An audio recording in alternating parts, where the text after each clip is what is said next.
The darkness of the tunnel swallowed everything except the narrow beam of Sarah Blackwood's flashlight. Her breath came in controlled bursts as she steadied the pistol in her right hand. Behind her, Thomas clutched a rusted metal box to his chest. "Give me the gold, Blackwood, or none of your family leaves here alive." Sheriff Cooper's voice echoed through the earthen passage, the metallic click of his revolver punctuating his threat. Sarah's finger hovered near the trigger. "This isn't about gold anymore, Cooper. It's about the truth." "The truth?" Cooper's laugh was hollow. "History belongs to those who enforce it." Answered 18 months earlier. The desert keeps its secrets buried deep, hidden beneath layers of sand and history that most are content to leave undisturbed. But some truths refuse to remain silent. In the harsh New Mexico Badlands, where frontier justice once reigned and legends were born in blood, the past isn't dead, it's merely waiting. They say Billy the Kid died at Fort Sumner in 1881, shot through the heart by Pat Garrett's bullet. History books closed. But what if the most famous death in Western history was the greatest lie ever told? Some secrets are worth killing for. Others are worth dying to protect.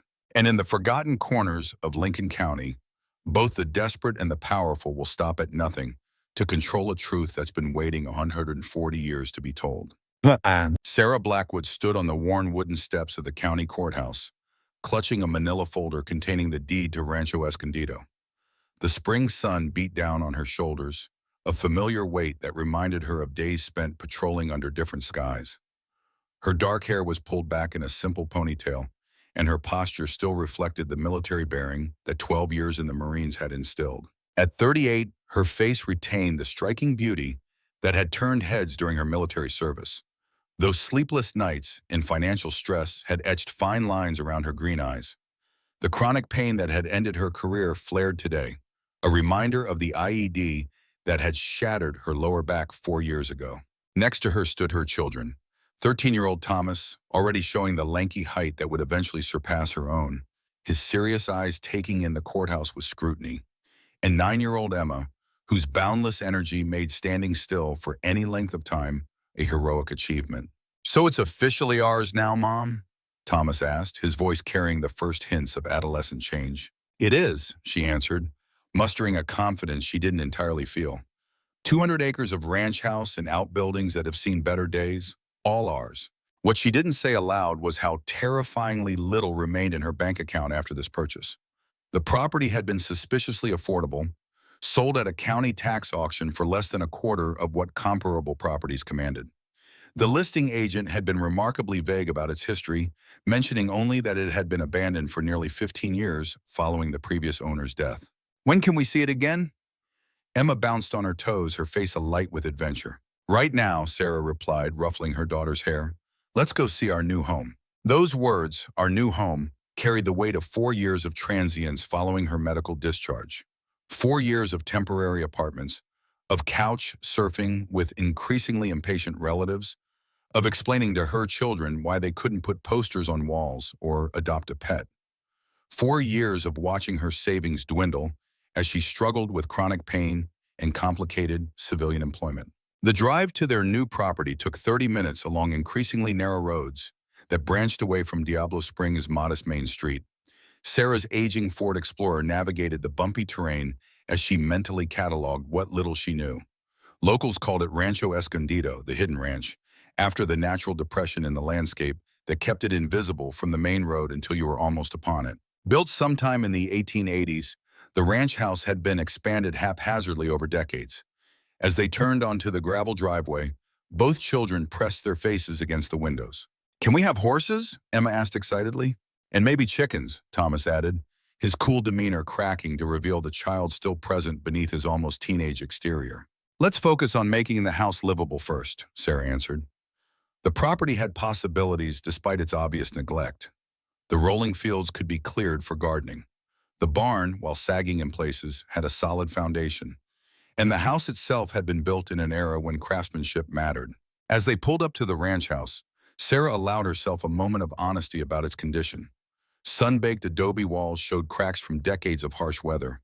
Several windows were boarded over, and the wooden porch listed slightly to one side. "It's a fixer-upper," she acknowledged as she parked the car. It's awesome, Emma declared with 9-year-old certainty, already unbuckling her seatbelt. Thomas was more measured. It needs a lot of work, he observed, though she detected excitement beneath his caution.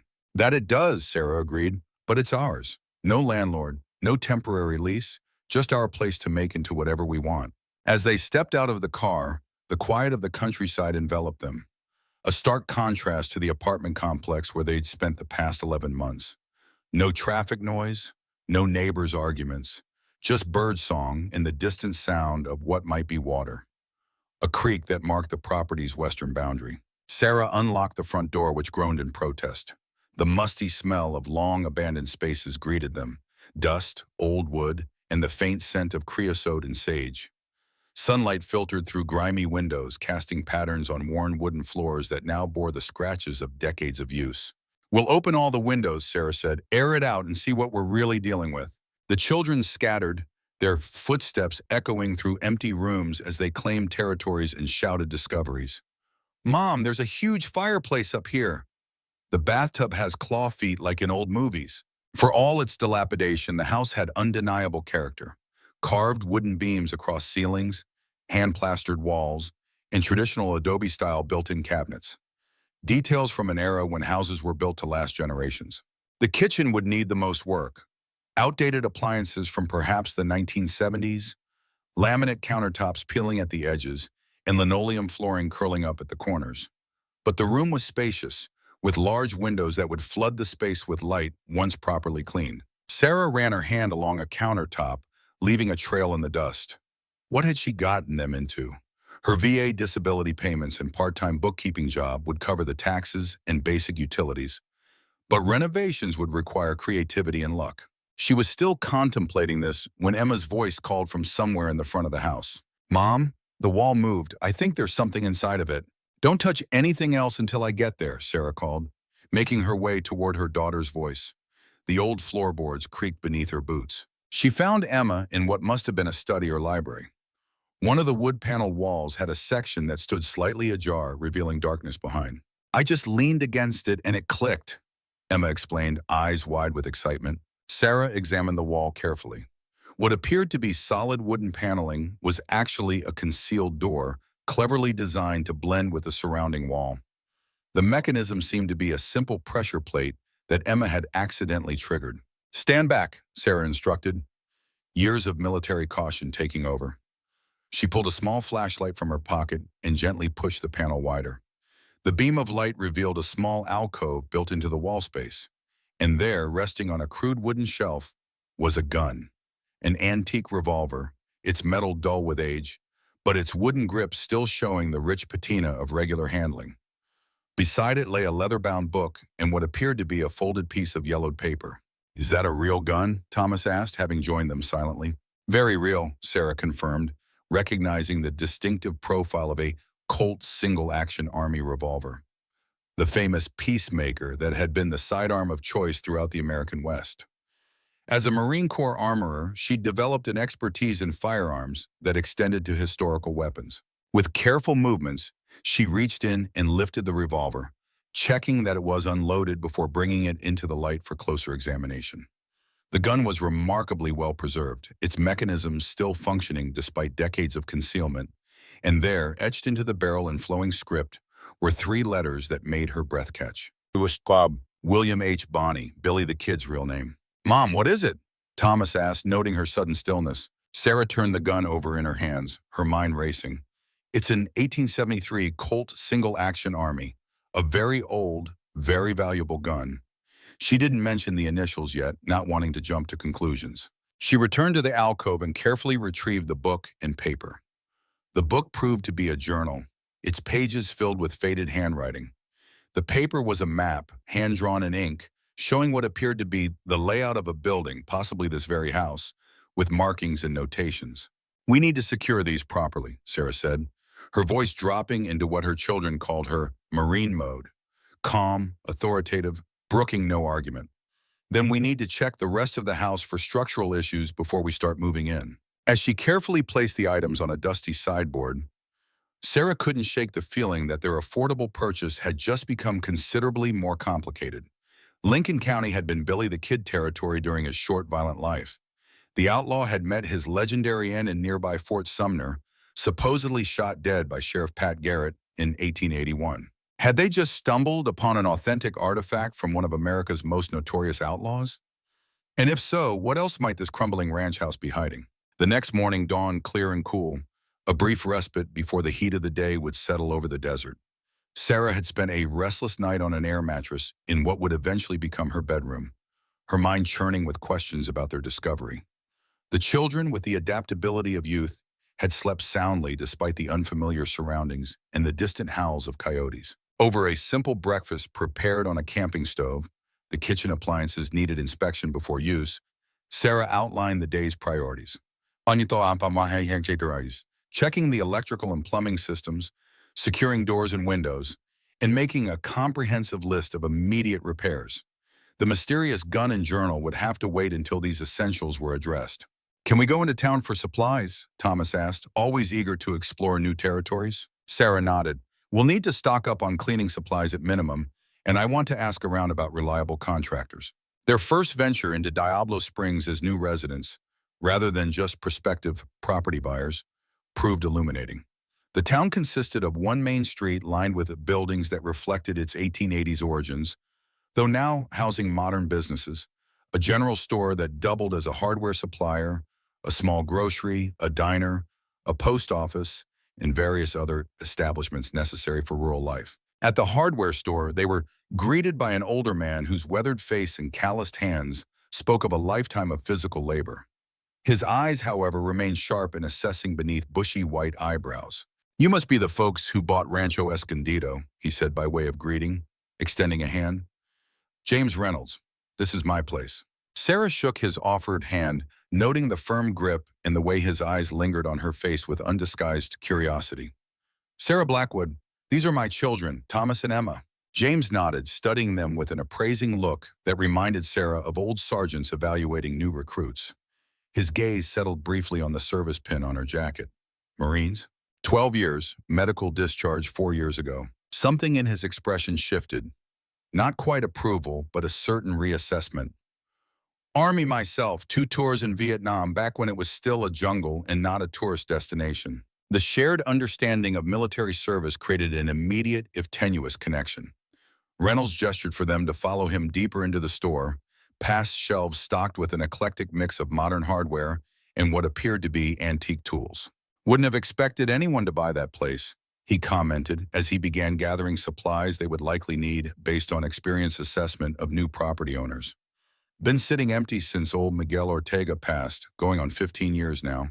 The price was right, Sarah acknowledged, watching as he added items to their growing pile that she hadn't even considered needing yet. Reynolds' expression suggested there might be more to the story than advantageous pricing.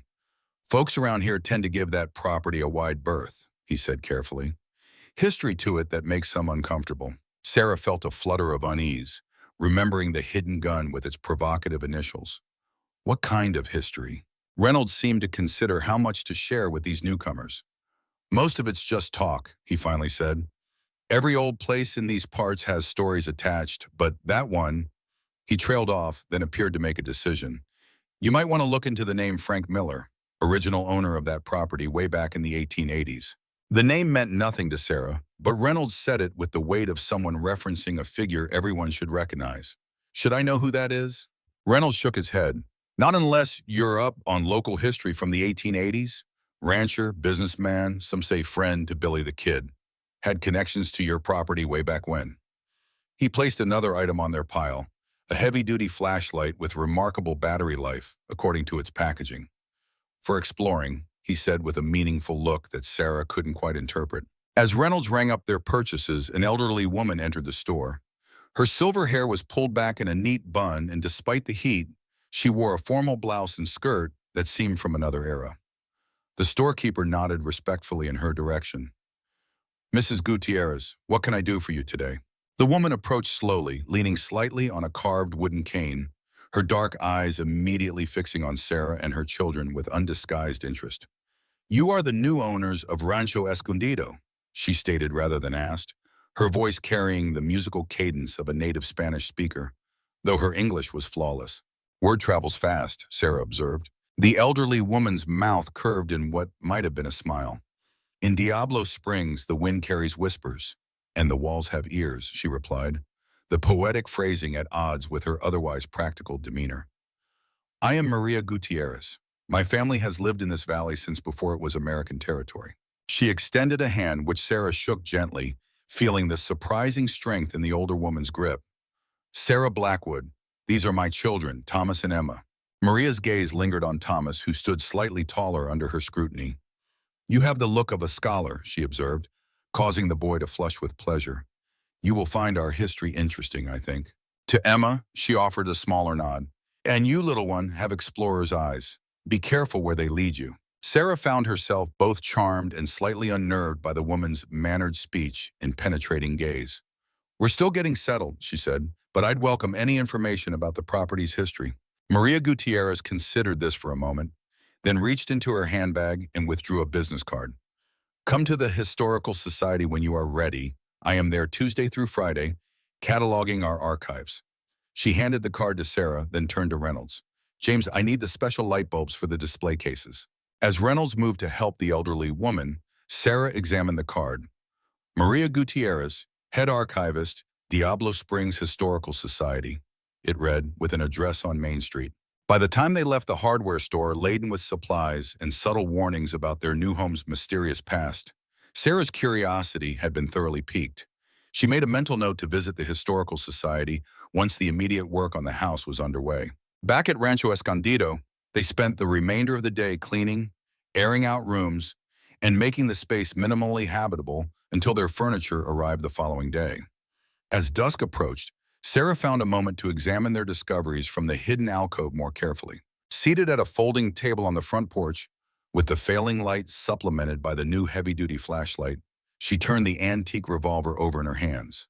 The gun was a Colt single-action Army manufactured around 1873 to 1875 based on its serial number. The WHB engraving was small but distinct, etched into the barrel by someone with skill. Could it actually have belonged to William H. Bonney, Billy the Kid? The timing would be right, and the location certainly placed it within the realm of possibility. The journal proved to be the record of Frank Miller, dated from 1880 to 1882.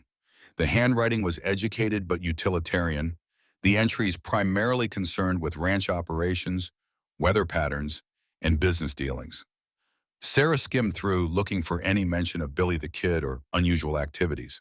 April 18, 1880. William visited late, stayed in the back room, supplied him with provisions, but asked no questions. Better that way. September 3, 1880. Completed improvements to the root cellar. William provided funds from his banking transactions. Elizabeth must not know the source. The less she knows, the safer she remains. June 12, 1881. Riders claiming to be cattle buyers came today. Asked too many questions about the property layout. William says Garrett sometimes employs such methods. Must be more cautious. The entries continued sporadically until a final notation dated July 15, 1881. Just days after Billy the Kid was reportedly killed by Sheriff Pat Garrett. Reports say William was killed at Fort Sumner. Garrett claims the body was identified. I know better. The arrangements are complete.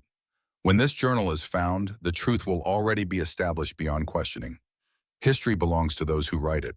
The journal ended there, with many blank pages following the final entry. Sarah checked the inside back cover and found a small notation in different handwriting. Journal of Franklin Miller, my grandfather. Family record, not for public knowledge. Sarah's mind raced with implications. The journal strongly suggested that Frank Miller had been a close associate of Billy the Kid, referring to him by his given name, William. More intriguingly, it hinted that the official account of the outlaw's death might have been fabricated, with Miller's assistance in some deception. The map, when she unfolded it fully, revealed a detailed layout of the ranch house as it must have existed in the 1880s, before later additions. Several areas were marked with X's and cryptic notations. One label near what would be the current kitchen particularly caught her attention. Main entrance, maintained spring 1882 by FM. Entrance to what? Sarah wondered. And why would it need maintenance? Mom? Thomas's voice broke into her thoughts. He stood in the doorway, watching her with undisguised curiosity. What are those? Sarah considered how much to share. Thomas was mature for his age, and his interest in history might make him a valuable ally in understanding what they had found. But she also didn't want to burden him with what might prove to be a complicated situation. Before she could answer, the distant sound of an approaching vehicle drew her attention. Headlights appeared on the access road, moving steadily toward the ranch house. The distinctive light bar of a sheriff's department SUV clearly visible in the gathering dusk. Sarah quickly gathered the journal and map, returning them to their hiding place before stepping onto the porch to greet their unexpected visitor. The dust kicked up by the vehicle's tires caught the last rays of sunlight as it pulled to a stop in front of the house. The driver's door opened, and a tall man in a tan uniform emerged, adjusting his hat before approaching the porch. His badge caught the light, Sheriff Harlan Cooper, according to the nameplate beneath it. His smile didn't quite reach his eyes as he stopped at the foot of the steps. "Evening, ma'am. Thought I'd come by and welcome the newest residents of my county to the neighborhood." Sarah maintained a neutral expression, her military training automatically assessing the visitor. Cooper was in his early 50s, with the weathered complexion of someone who spent considerable time outdoors. His posture suggested authority, not just from the badge, but from a lifetime of expecting deference. "Sheriff Cooper, I appreciate the welcome." She kept her tone cordial but reserved. "Beautiful property you have got here," Cooper commented, his gaze sweeping across the ranch house and surrounding land. "Bit of a project, though. We're up for the challenge." Cooper nodded, stepping onto the porch without invitation. "Mind if I?" He gestured vaguely toward the front door. "We're still getting settled," Sarah said, not moving from her position. "Perhaps another time." If Cooper was offended by the polite rebuff, he didn't show it. Instead, he leaned against the porch railing, settling in as if for a longer conversation. "Interesting choice, Rancho Escondido. Most folks around here know its reputation. So I've been told. Something about its history making people uncomfortable." "History's a tricky thing in these parts," Cooper said, his tone casual but his eyes sharp and assessing. "Lots of stories, not all of them worth repeating." He paused, studying her face. "Marine, right? I can always tell military folks. Something in the way you stand." Sarah didn't bother asking how he knew. In a town this size, her background had probably circulated before she'd even signed the property papers. 12 years, medical discharge. "Thank you for your service." The phrase came automatically without real sentiment behind it. "What brings you to our little corner of nowhere, not exactly a hub for job opportunities?" The question seemed innocuous, but Sarah sensed the sheriff was fishing for information beyond casual curiosity.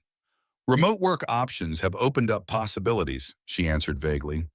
"And after years of urban living, the space and quiet appealed to us." Cooper nodded, though his expression suggested he wasn't entirely satisfied with this explanation. "Well, we're glad to have you. Small communities like ours depend on good people putting down roots." He handed her a business card. "Sheriff's Department is always available if you need assistance. Response times can be slower out here, of course, given the distances involved." "I appreciate that," Sarah replied, pocketing the card. "We're pretty self-sufficient, generally speaking." "So I gathered," Cooper said with a small smile that didn't quite reach his eyes. His gaze drifted toward the front door, where Thomas now stood watching their interaction. "Your son mentioned you have plans to restore the place. Big undertaking." Sarah glanced at Thomas, who shrugged apologetically. Apparently, the sheriff had arrived earlier than she realized and had already engaged her son in conversation. "We're taking it step by step, starting with the essentials." Cooper pushed away from the railing. "Well, don't hesitate to call if you need anything. Diablo Springs looks after its own." His tone suggested this was as much warning as welcome. "Good evening, Mrs. Blackwood." Sarah watched as he returned to his vehicle, noting the unhurried confidence in his movements. The SUV's headlights swept across the darkening landscape as it turned around and headed back down the access road. "He was asking a lot of questions before you came out," Thomas said quietly, joining her on the porch. "About the house, about what we'd found during cleaning." Sarah's unease deepened. "What did you tell him?" "Nothing about the hidden room or the gun," Thomas assured her. "Just that we were still cleaning and fixing things up." Emma almost said something, but I squeezed her hand and she stopped. Sarah ruffled his hair affectionately, proud of his perception and quick thinking. "Good instincts. Let's keep our discoveries private for now, at least until we understand more about what we've found." They watched the sheriff's taillights disappear down the road, both silent with their thoughts. The encounter had confirmed Sarah's growing suspicion that Rancho Escondido held secrets that the local community was well aware of. secrets that had kept potential buyers away for 15 years. The next morning, Sarah woke early, her mind made up. After getting the children settled with breakfast and cleaning tasks, she would visit the Historical Society. Maria Gutierrez clearly knew more about the property than she had shared, and the journal entries raised too many questions to ignore. The Diablo Springs Historical Society occupied a squat adobe building that had once served as the town's first schoolhouse. Its windows, small and deep set in the traditional style, cast rectangles of light across worn wooden floors that had supported generations of local children before being repurposed for historical preservation. Sarah stepped through the front door, a small brass bell announcing her arrival.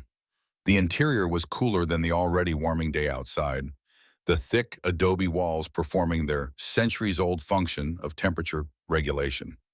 Glass display cases lined the walls, showcasing artifacts from the region's complex history: Native American pottery, Spanish colonial documents, frontier-era weapons, and photographs of stern-faced settlers staring out from the sepia-toned past.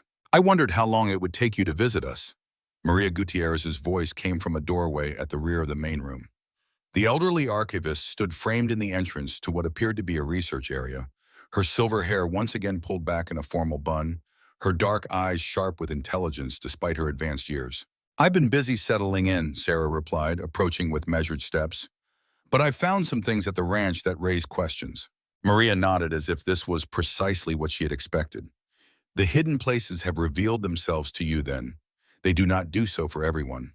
She gestured toward the back room. "Come, we will talk where it is private."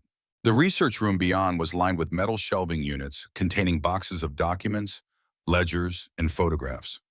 A large wooden table dominated the center, its surface currently occupied by stacks of papers and what appeared to be property maps from various eras. Maria closed the door behind them and indicated a chair. "Sit, please. Your children are not with you today." "They're exploring the property," Sarah answered, taking the offered seat, "under strict instructions to stay out of the house and away from the outbuildings." A slight smile crossed Maria's face. Children and instructions often maintain a relationship of convenience rather than obedience. But the dangers at Rancho Escondido are not immediate to the cautious explorer. Sarah decided to abandon preliminaries. "I found a hidden alcove containing an 1873 Colt revolver with the initials WHB, a journal belonging to Frank Miller, and a map showing what appears to be a tunnel system." If she had expected surprise from the archivist, she was disappointed. Maria merely nodded, her expression one of confirmation rather than revelation. "The hidden archives of Rancho Escondido," she said softly. "Frank Miller's insurance policy, preserved across generations." "Insurance against what?" Maria settled into a chair across from her, arranging her skirt with practiced precision. "Against the rewriting of history, Mrs. Blackwood. Against the triumph of the official record over the truth." She leaned forward slightly. "What do you know of Billy the Kid?" "The basics," Sarah replied. "Born Henry McCarty, also known as William H. Bonney, central figure in the Lincoln County War.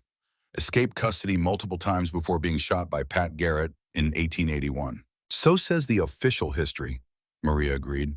"A convenient narrative that restored order to a chaotic territory and advanced the careers of men like Garrett.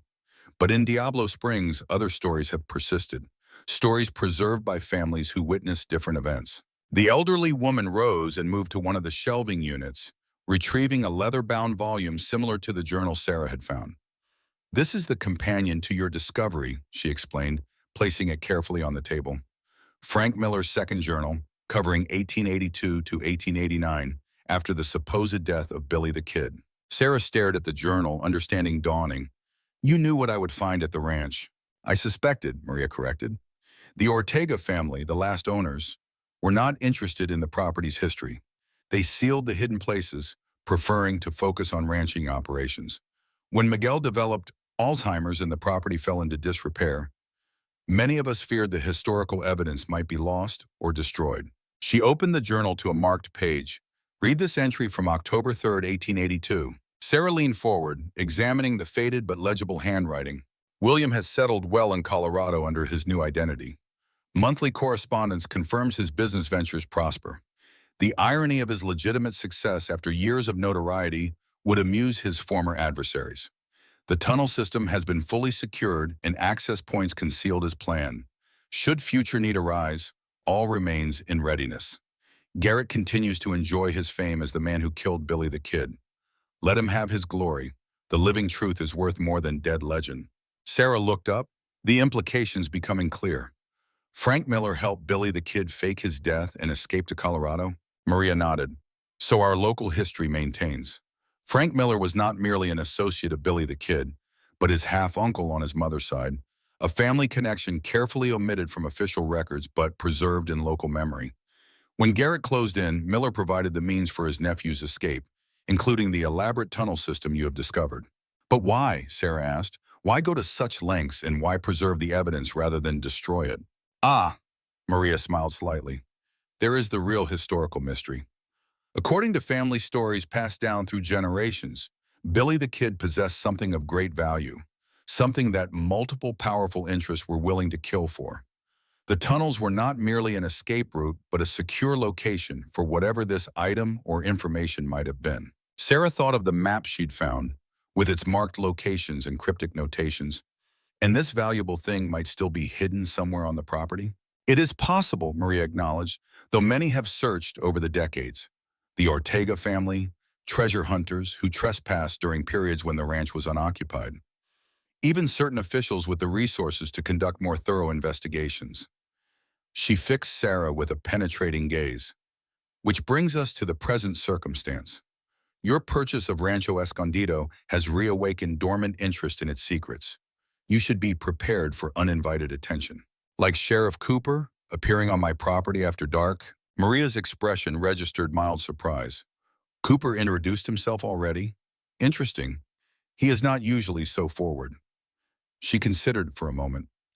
Sheriff Cooper is more than simply your neighbor, Mrs. Blackwood. His great-grandfather was a business partner of Lawrence Murphy, one of the primary antagonists in the Lincoln County War, and a bitter enemy of Billy the Kid. The Cooper family has always maintained that the official account of Billy's death is correct, and that local alternatives are mere folklore. And James Reynolds at the hardware store? Where does he fit in? James is a relative newcomer, only 40 years in Diablo Springs, Maria replied with the perspective of someone whose family history stretched back centuries in the region. But he has become a student of local history and a collector of frontier-era artifacts. His interest in Rancho Escondido is primarily scholarly, I believe. Sarah absorbed this information, connecting it with her observations and the discoveries at the ranch. So the hidden gun, the journals, the tunnel system, these aren't just historical curiosities, but evidence that might rewrite an established piece of American history? Precisely, Maria confirmed. Evidence that Billy the Kid did not die as recorded, that Pat Garrett's famous moment of frontier justice was a fabrication. That official history has perpetuated a lie for almost 150 years. Why tell me all this? Sarah asked. Why not keep the local version of history within the community?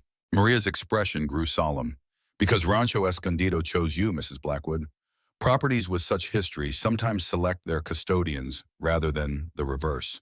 She gestured toward the window, where the harsh New Mexico sun cast stark shadows across the landscape. This land remembers its stories. The walls of your house have witnessed history that contradicts what is written in textbooks. Now you must decide what to do with that knowledge. Sarah considered this cryptic response, finding it simultaneously frustrating and compelling. I need to research more before making any decisions, she said finally. May I see what other documentation you have about Frank Miller and his connection to Billy the Kid? Maria nodded, seemingly pleased with this measured approach. Of course, the Historical Society's archives are open to serious researchers, especially those who now own pieces of our collective past. For the next 3 hours, Sarah immersed herself in the Historical Society's records, examining photographs, property documents, and personal accounts related to Rancho Escondido and its original owner. The picture that emerged both clarified and complicated her understanding of what she had purchased. Frank Miller had arrived in Lincoln County in 1873, establishing a modest cattle operation that gradually expanded into one of the region's more successful ranches. His connection to Billy the Kid had been carefully obscured in official records, but local documents, church registries, personal correspondence, and business records confirmed Maria's assertion that Miller was the half-brother of Catherine McCarty, Billy's mother. When the Lincoln County War erupted in 1878, Miller had maintained official neutrality while privately supporting his nephew's faction. After Billy's escape from execution and his supposed death at Fort Sumner, Miller had continued operating his ranch for another decade before selling the property and reportedly moving to Colorado, the same state where, according to his journal, Billy had established a new identity. Most intriguingly, Sarah found references to a significant shipment of gold that had disappeared during the height of the Lincoln County conflicts. Several sources suggested Billy the Kid had knowledge of its location, making him a target for more than just his role in the murder of Sheriff Brady. The lost Lincoln County gold, Maria explained when Sarah asked about these references. A shipment intended for the territorial government that vanished in 1878. $20,000 in gold coin, a fortune at that time, worth millions today. Billy the Kid was suspected of involvement in its disappearance, though no evidence was ever found connecting him to the theft. And people think this gold might be hidden at Rancho Escondido? Sarah asked, the pieces falling into place. It is one theory, Maria acknowledged. The elaborate tunnel system, the careful preservation of secret records, Frank Miller's sudden prosperity after years of modest success. These suggest something valuable may have been concealed on the property. Sarah thought of the map she'd found, with its marked locations and cryptic notations.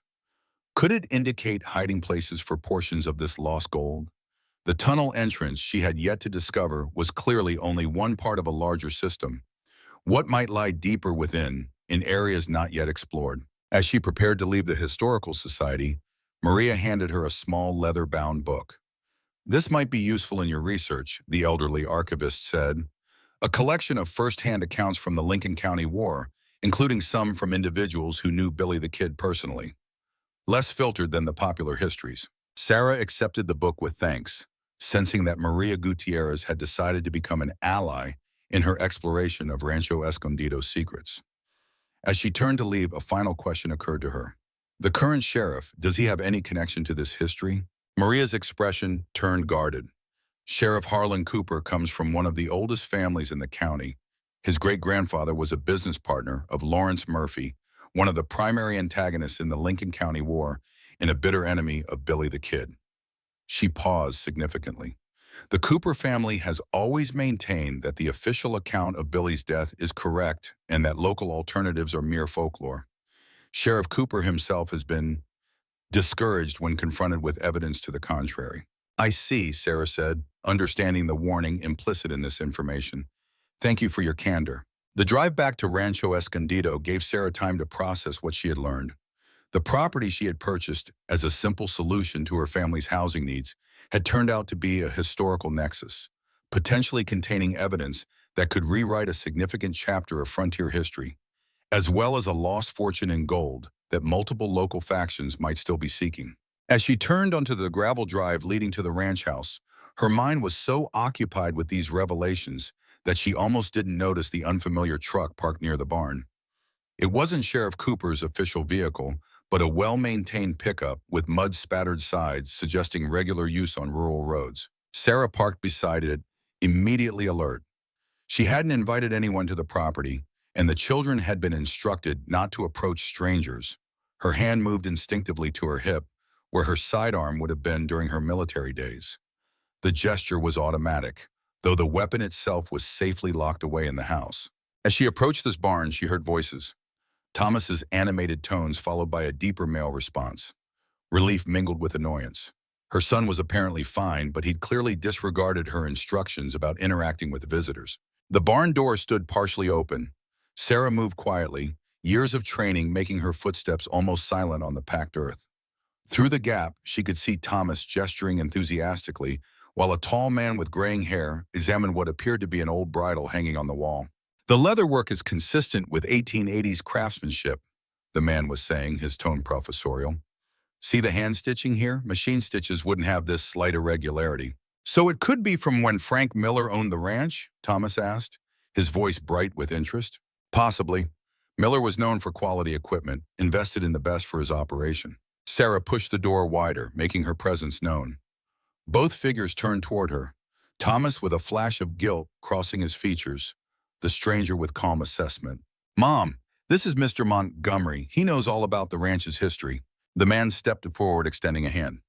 Richard Montgomery, I own the property that borders yours to the east. Was passing by and saw your boy examining the barn roof. Thought I'd stop and introduce myself. His handshake was firm, his gaze direct. He's quite the young historian. Sarah maintained a neutral expression, still processing the uninvited visitor. Montgomery was perhaps in his late 50s or early 60s, with the lean build of someone who worked outdoors regularly.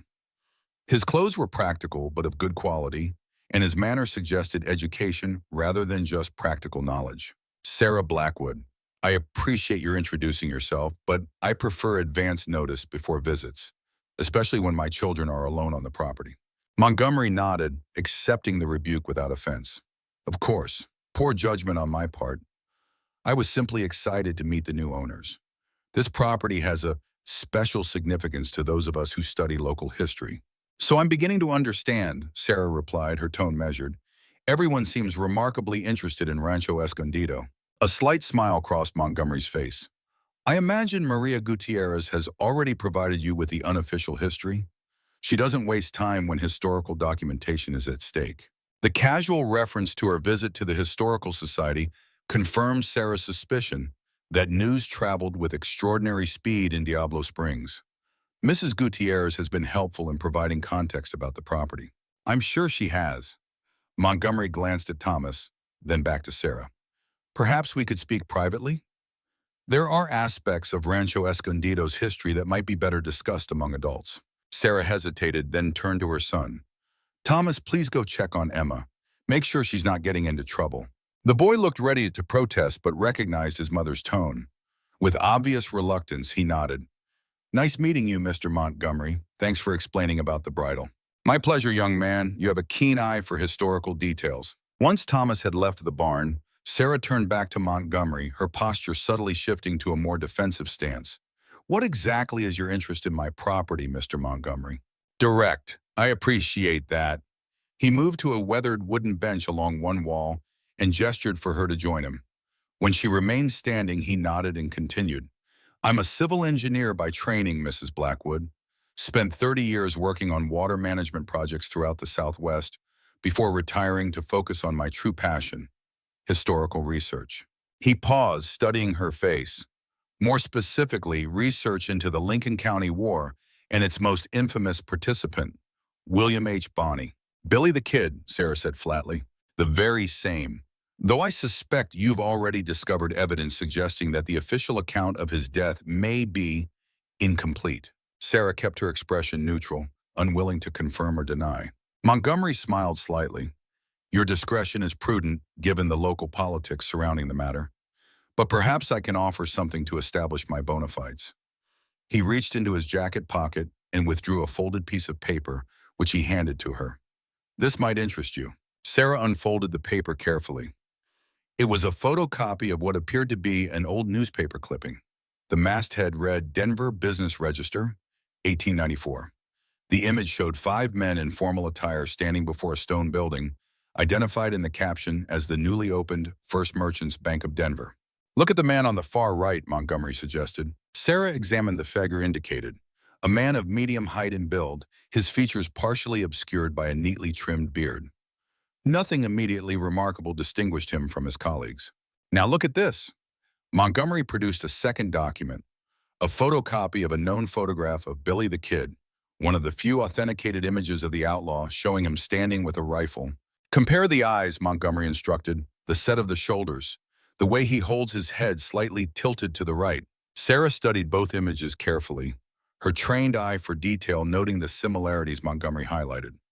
Despite the beard and more formal attire in the Denver photograph, there were indeed striking resemblances in posture and facial structure. The Denver banker's name was William Miller, Montgomery continued, reportedly a cousin of Frank Miller, who had relocated from New Mexico to establish himself in Colorado finance. He operated successfully for over 20 years, becoming a respected community leader before dying of natural causes in 1917. William Miller, Sarah repeated, the initials registering immediately, WM instead of WHB. Montgomery nodded. A subtle transformation, maintaining enough connection to his past to satisfy personal identity while creating sufficient distance for public safety. Sarah folded the papers, handing them back. You've researched this thoroughly. It's been a 40-year project, Montgomery acknowledged. Started as casual interest when I moved here after Vietnam. Developed into something more serious as I acquired artifacts and documentation that contradicted the official history. He gestured toward the ranch house visible through the barn door. Rancho Escondido is the missing piece, the physical location where the transition from Billy the Kid to William Miller was orchestrated and evidence preserved. Frank Miller created a historical insurance policy in these walls and tunnels, ensuring that someday the truth would emerge. But why wait 140 years, Sarah asked. Why didn't someone reveal this evidence decades ago? Some tried, Montgomery replied grimly. In the 1920s, a previous owner began researching the property's connections to Billy the Kid. He died in a suspicious hunting accident before publishing his findings. In the 1960s, an historian from the University of New Mexico made significant discoveries here before being discredited through a scandal that many believe was engineered by powerful interests. He leaned forward, his expression intense. History is more than academic record, Mrs. Blackwood. It's identity. It's validation. For families like the Coopers, whose ancestors built reputations on the official version of events, the truth about Billy the Kid threatens generational self-image. For others, like Maria Gutierrez's family, the alternative history represents resistance against the whitewashing of complex frontier realities. Sarah considered this, recognizing the ring of truth in Montgomery's words. Her simple search for affordable housing had placed her family at the center of a historical controversy with contemporary ramifications. One that various factions in Diablo Springs had strong motivations to either expose or suppress. "Why are you telling me this?" she asked directly. "What's your interest in all this?" Montgomery studied her for a long moment, as if measuring her potential reaction. "Because I think you should know my full connection to this story." He took a deep breath. "My great-grandfather was a deputy who rode with Pat Garrett during the hunt for Billy the Kid." Sarah stiffened, instantly reassessing the man before her. "You're related to one of the men who perpetuated the lie." "Yes." Montgomery's voice was steady. "Robert Montgomery was there the night at Fort Sumner when the official story says Billy the Kid was killed. He was also the man who helped arrange the substitute body and assisted in Billy's escape." The revelation landed with the force of a physical blow. This wasn't just another local with historical theories or family connections to frontier events. This was the direct descendant of someone who had participated in the deception, a living link to the conspiracy that had rewritten American history. "How do I know you're telling the truth?" Sarah asked, her military instincts automatically seeking verification. Montgomery reached again into his jacket, this time withdrawing a small, weathered leather pouch. He opened it carefully and tipped the contents into his palm. A tarnished badge glinted in the barn's dim light, a deputy marshal's star from the territorial era. "My great-grandfather's badge," Montgomery explained, "and this came with it." He produced a folded piece of yellowed paper from the pouch. Sarah opened it cautiously. The faded handwriting was difficult to make out in places, but the signature at the bottom was clear. William H. Bonney, followed by a postscript. "Tell Garrett I'm obliged for the second chance. Some debts can't be repaid, but I'll try." "A thank you note," Sarah said, looking up at Montgomery with new understanding. "From Billy the Kid to the men who helped him fake his death." Montgomery nodded. "The final piece of my family's a complicated legacy. My great-grandfather kept it hidden his entire life, telling only his son on his deathbed. The story and the evidence have passed down through generations, preserved but never revealed, until now." He took back the note, returning it carefully to the pouch. "I believe Rancho Escondido contains the complete truth, not just about Billy the Kid's survival, but about the lost Lincoln County gold that financed his new life.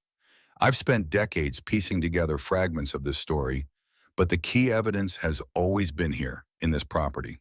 And now I own it," Sarah said, the full weight of the situation settling on her. "Now you own it," Montgomery agreed, "which makes you either the custodian of a revolutionary historical truth or the target of those who would prefer that truth remain buried, including, I suspect, our current Sheriff Cooper." Sarah thought of Cooper's visit the previous evening, his pointed questions and barely concealed interest in the property. With this new context, his seemingly casual welcome took on a far more ominous tone. "What do you want from me, Mr. Montgomery?" "Partnership," he replied without hesitation. "My historical knowledge and research combined with your legal access to the property. Together, we could finally uncover the complete truth, not just for personal gain, but for historical accuracy. The real story of Billy the Kid deserves to be told. Sarah looked out toward the ranch house, where her children were now visible on the front porch. Emma was skipping rope while Thomas sat on the steps reading. Their ordinary childhood activities seemed suddenly fragile against the backdrop of 140-year-old secrets and contemporary interests, willing to protect or expose those secrets at any cost. "I need time to think," she said finally. "This is a lot to process." Montgomery nodded, rising from the bench. "Of course, I've waited 40 years. I can wait a bit longer." He handed her a business card with his contact information. "When you are ready to talk further, or if you encounter any difficulties with local authorities, please don't hesitate to call, day or night." As he walked toward his truck, he paused and turned back. "One more thing, Mrs. Blackwood. The tunnels beneath your property, they're extensive and not all sections remain structurally sound after 140 years. If you decide to explore them, I'd be happy to assess their safety first. Civil engineering has some practical applications in historical research." Sarah watched him drive away, her mind churning with the implications of everything she'd learned. In less than 24 hours, her understanding of Rancho Escondido had transformed completely. What had seemed like an affordable housing solution now appeared to be a historical powder keg with multiple factions circling around it, some seeking truth, others determined to keep it buried. And somewhere beneath her feet lay not just the physical evidence that could rewrite a famous chapter of American history, but possibly millions of dollars in lost gold that had financed Billy the Kid's escape and transformation into a respectable banker. The question now was what to do with this knowledge, and how to protect her family from those who might go to extreme lengths to control it. Sarah couldn't sleep. The weight of Montgomery's revelations pressed against her chest like a physical thing. In the darkness of her bedroom, illuminated only by the pale moonlight filtering through threadbare curtains, she stared at the ceiling and turned over the day's discoveries in her mind. The house creaked and settled around her, its old timbers and adobe walls speaking in a language of soft groans and whispers. Was it her imagination, or did Rancho Escondido seem to breathe differently now that she understood its secrets? Now that she knew about the tunnels beneath, the hidden chambers, the history buried in its foundations. She rolled to her side, checking the luminous dial of her watch, just past 2 in the morning. The children would be up in a few hours, eager to continue exploring their new home. They deserved a mother who wasn't exhausted from midnight ruminations about long-dead outlaws and century-old conspiracies. Yet sleep remained elusive. The faces of those she'd met in the past 48 hours drifted through her thoughts.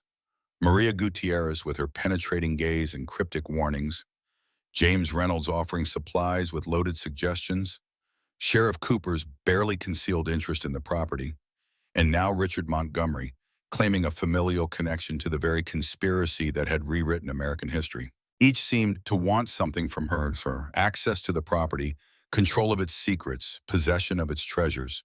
Even Maria, who appeared the most straightforward, clearly had her own agenda regarding the historical record.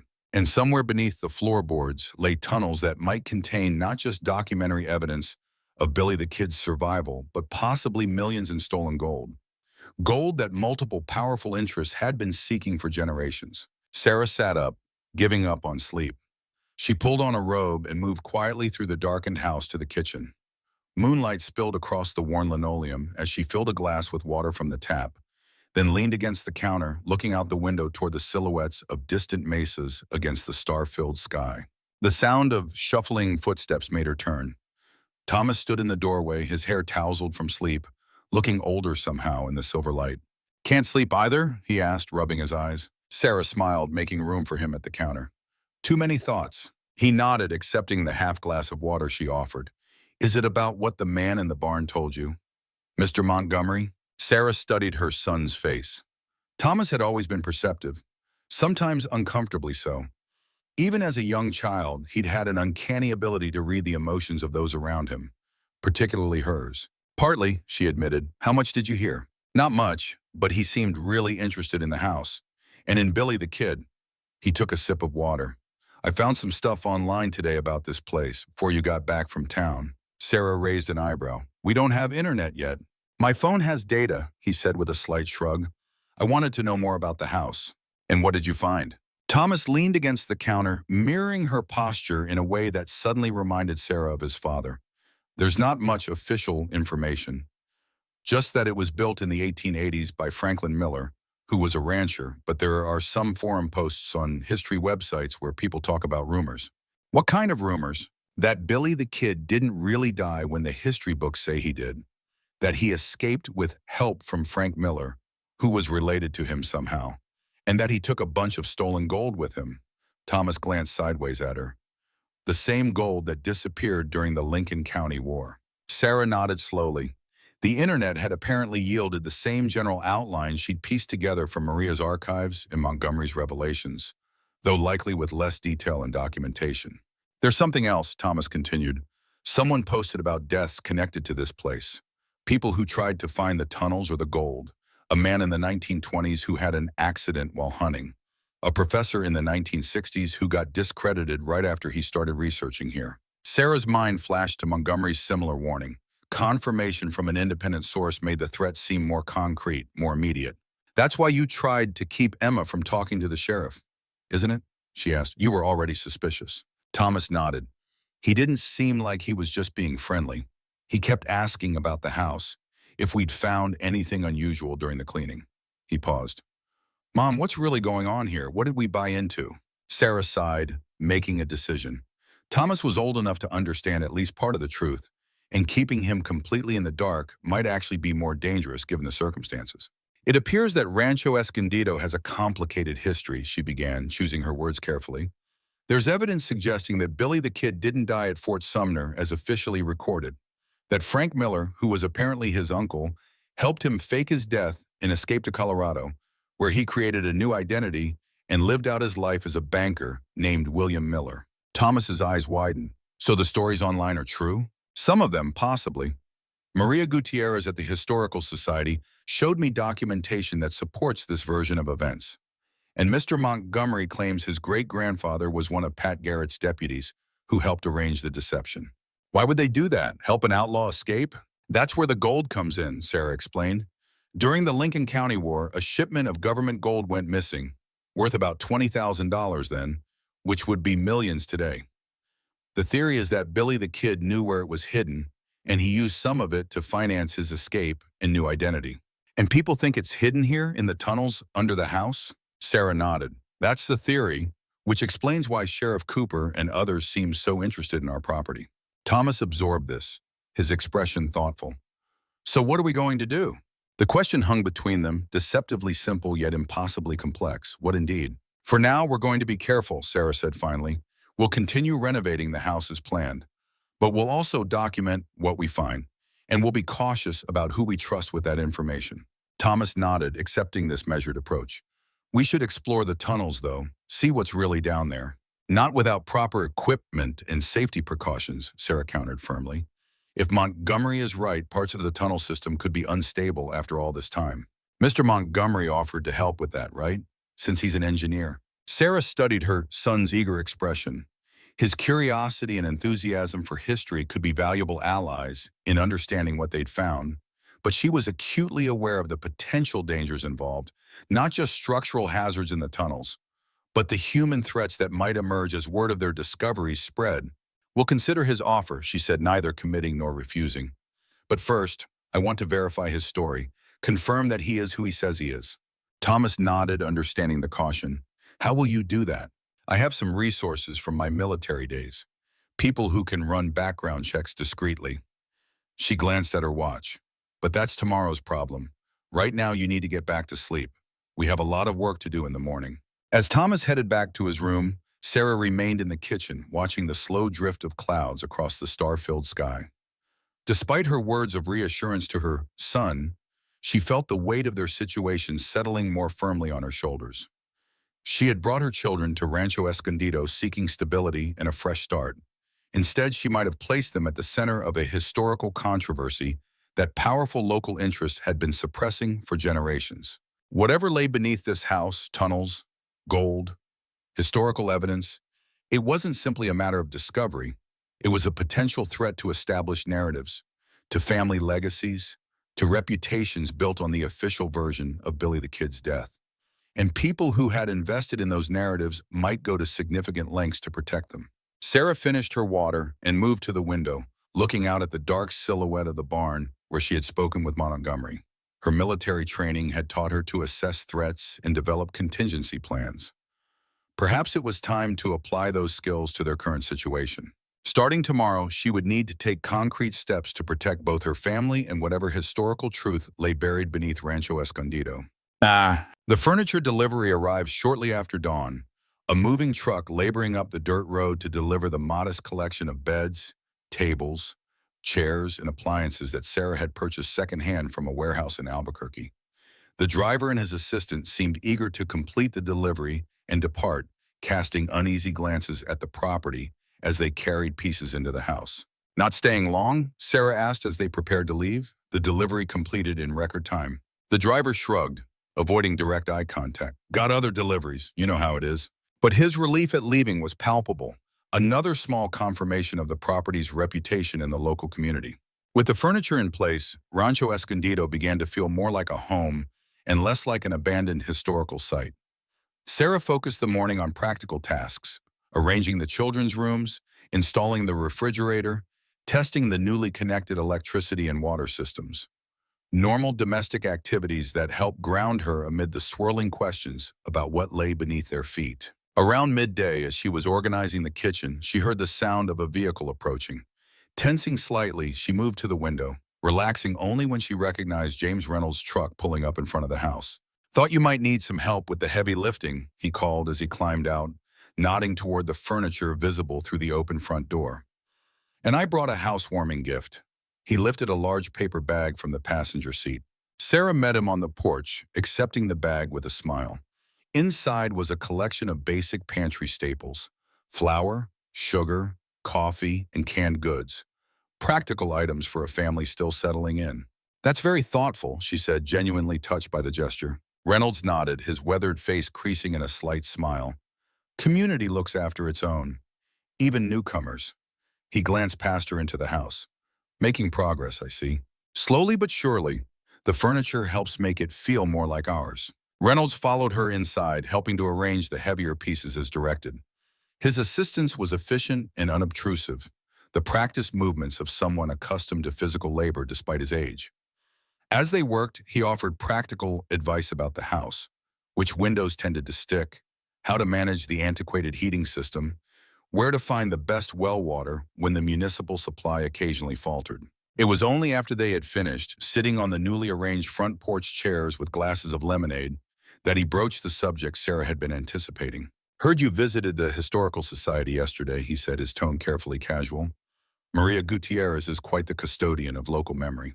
Sarah nodded, neither confirming nor denying anything specific. She was helpful in providing context about the property's history. I imagine she shared her theories about Billy the Kid and Frank Miller.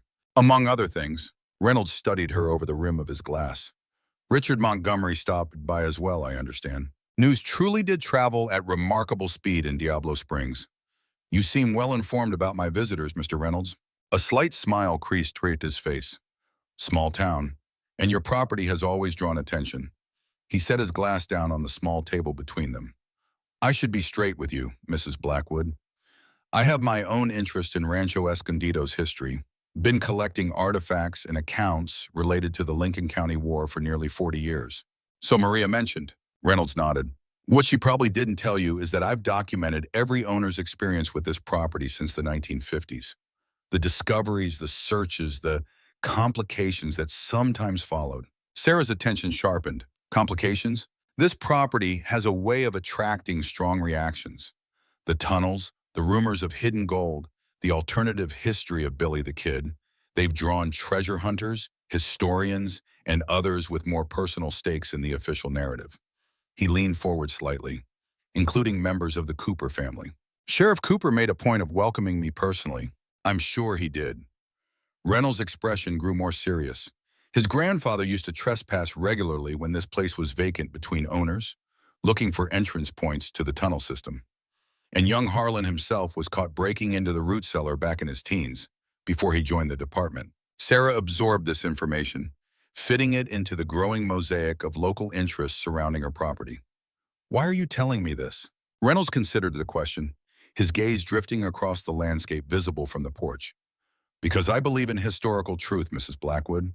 I've spent most of my life documenting what really happened during the Lincoln County War, not the sanitized version that made it into textbooks, and I think you might be in a position to help complete that record. He reached into his shirt pocket and withdrew a small, folded piece of paper. This might interest you. He handed it to her. An architectural survey of this property conducted in 1935 by the Historical American Building Survey. Never published in their official records. I acquired it from a private collection about 20 years ago. Sarah unfolded the paper carefully. It was a detailed architectural drawing of Rancho Escondido, showing not just the above-ground structures, but a complex network of tunnels beneath, far more extensive than she had imagined from the cryptic map found in the hidden alcove. The survey team discovered the tunnels while documenting the house's foundation, Reynolds explained. But their finding was suppressed at the request of local authorities, specifically Sheriff William Cooper, Harlan's grandfather. Sarah studied the drawing, noting the multiple access points, chambers, and what appeared to be a central hub beneath the main house. This is remarkably detailed.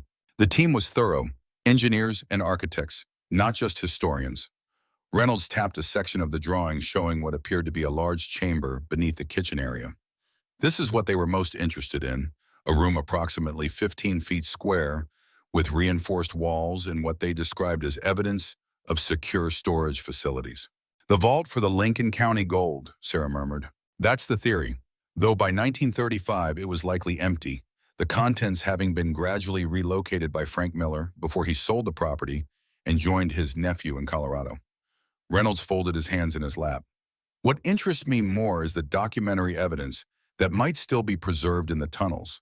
Letters, journals, photographs, the kind of primary sources that could conclusively establish what really happened to Billy the Kid. Sarah refolded the drawing and handed it back, but Reynolds shook his head. Keep it. Consider it a more practical housewarming gift than coffee and flour. Before Sarah could respond, the sound of Emma's voice calling from inside interrupted them. Mom, Thomas found something in the barn. Reynolds raised an eyebrow. Your children have the explorer's instinct. Sarah stood, torn between curiosity about her son's discovery and the ongoing conversation with Reynolds. I should check on that. Of course. Reynolds rose as well. But before you go, Montgomery will offer to help explore the tunnels. He has the engineering background to assess structural integrity, which is valuable. But remember that his family has its own historical stake in this story. The Montgomery version of events might not be entirely objective. And your version is? Sarah asked, unable to keep a note of skepticism from her voice. Reynolds smiled slightly. No one's version is completely objective, Mrs. Blackwood. We all have our biases and blind spots. I'm just suggesting you consider all sources before deciding who to trust with whatever you might discover. As Reynolds departed and Sarah hurried to the barn to investigate Thomas's find, she reflected on the complex web of interests surrounding Rancho Escondido. Reynolds, Montgomery, Maria Gutierrez, Sheriff Cooper, each had their own perspective on the property's secrets, their own motivations for wanting access to whatever evidence might lie hidden in the tunnels beneath. The question was, which of them, if any, could she trust to help uncover that evidence without exploiting it for their own purposes? The barn's interior was dim after the bright sunlight outside, shadows draping across ancient timbers and dusty corners. Thomas and Emma stood near the back wall, where a section of deteriorated wooden planking had been pulled away to reveal the earthen wall behind. Look what Thomas found, Mom! Emma bounced excitedly, pointing to the exposed area. Sarah approached, noting that the wooden panels appeared to have been deliberately removed rather than having fallen away through natural deterioration. What am I looking at? Thomas pointed to what, at first glance, seemed like natural cracks in the packed earth wall. It's not random. It's a pattern. He traced his finger along the lines and Sarah realized he was right.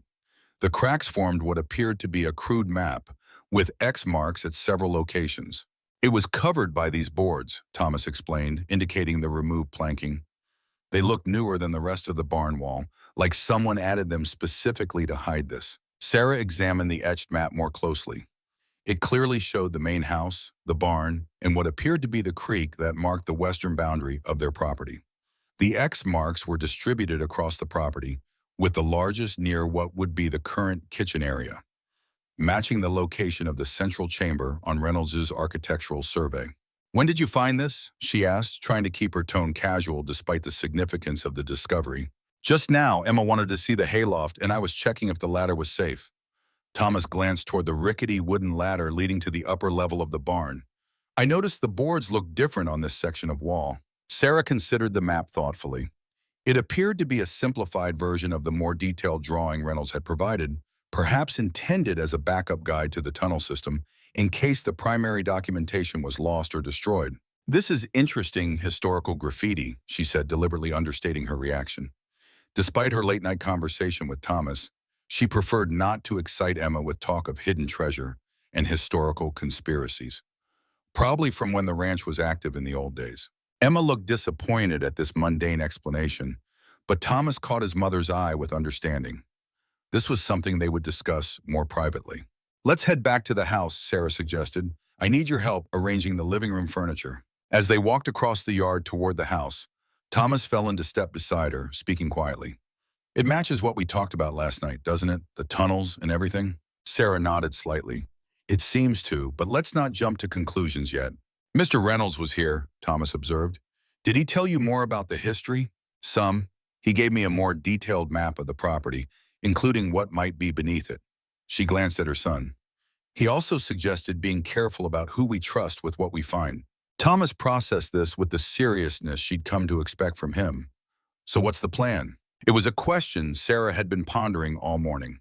The responsible course might be to inform proper historical authorities, state preservation officers, university researchers, perhaps even the Smithsonian, about the potential historical significance of their discoveries. But such notifications would inevitably become public, drawing attention they might not be prepared to manage. Before she could answer, the distant sound of an approaching vehicle caught their attention. A cloud of dust rose from the access road as a dark SUV made its way toward the house. Sheriff Cooper's patrol vehicle, returning for another visit. "Thomas, take Emma inside and stay there until I come get you," Sarah instructed, her tone shifting to what the children recognized as her not-negotiable voice. "Is something wrong?" Thomas asked, already moving to comply. "Just a precaution. I'd like to speak with the sheriff privately." As the children disappeared into the house, Sarah moved to the front porch, positioning herself to greet Cooper from the elevated vantage point of the steps. The symbolic advantage of higher ground wasn't lost on her, a small tactical habit from her military days. Cooper parked and emerged from his vehicle with the unhurried confidence of a man accustomed to deference. He adjusted his hat against the midday sun and approached the porch, a manila folder tucked under one arm. "Mrs. Blackwood," he greeted her, his tone professionally cordial. "Hope I'm not interrupting your settling in." "Sheriff Cooper, twice in 2 days, we must be of particular interest to the department." If he noted the slight edge in her voice, he gave no indication. "Just being thorough in my community outreach. Small towns work best when law enforcement maintains personal connections with residents." He gestured to the porch chairs. "Mind if we sit? Got some information that might interest you." Sarah hesitated, then nodded toward the chairs Reynolds had recently vacated. She remained standing as Cooper settled himself, deliberately maintaining the height advantage. Cooper opened the folder, removing several photocopied documents. "Been doing some research on your property. Thought you might want to know about certain historical preservation ordinances that apply to structures built before 1900. He handed her a stapled document, a county regulation regarding historical properties, with several sections highlighted in yellow, particularly the sections about modifications to original structures and reporting of historical artifacts discovered during renovation. Sarah scanned the document, her unease growing as she read the highlighted passages. According to these regulations, owners of designated historical properties were required to report any artifacts of potential historical significance to the County Historical Preservation Office, which, according to the letterhead, operated under the direct supervision of the Sheriff's Department. "This is interesting timing, Sheriff," she said, looking up from the papers. "I don't recall these regulations being mentioned during the property transaction." Cooper shrugged slightly. "Might have been an oversight in the paperwork, but as the county's chief law enforcement officer, it's my responsibility to ensure all residents are aware of applicable regulations." His expression remained neutral, but something in his eyes suggested satisfaction, especially when those regulations carry potential penalties for non-compliance. Sarah felt a cold certainty settle in her stomach. This wasn't a courtesy visit or routine community outreach. This was a warning and possibly a threat. I appreciate the information, she said, maintaining her own neutral tone, though I'm curious why these regulations seem particularly relevant to Rancho Escondido as opposed to other historical properties in the county. Cooper smiled thinly. Let's just say the property has a reputation for yielding interesting historical items over the years. Previous owners have sometimes been remiss in their reporting obligations. The implied accusation hung in the air between them. Cooper clearly suspected, or perhaps even knew, about the hidden alcove, the journal, the gun with Billy the Kid's initials. But how? The children hadn't mentioned these discoveries to him, according to Thomas. Had someone else been watching the property? Had Cooper himself been monitoring their activities? Well, I certainly intend to comply with all relevant regulations, Sarah replied, keeping her tone light despite the tension building in her chest. Though at the moment we're focused on basic renovations, plumbing, electricity, structural repairs, not much time for historical treasure hunting. Cooper nodded, seemingly satisfied with this response, though his eyes remained watchful. Glad to hear it. Historical preservation is a community responsibility.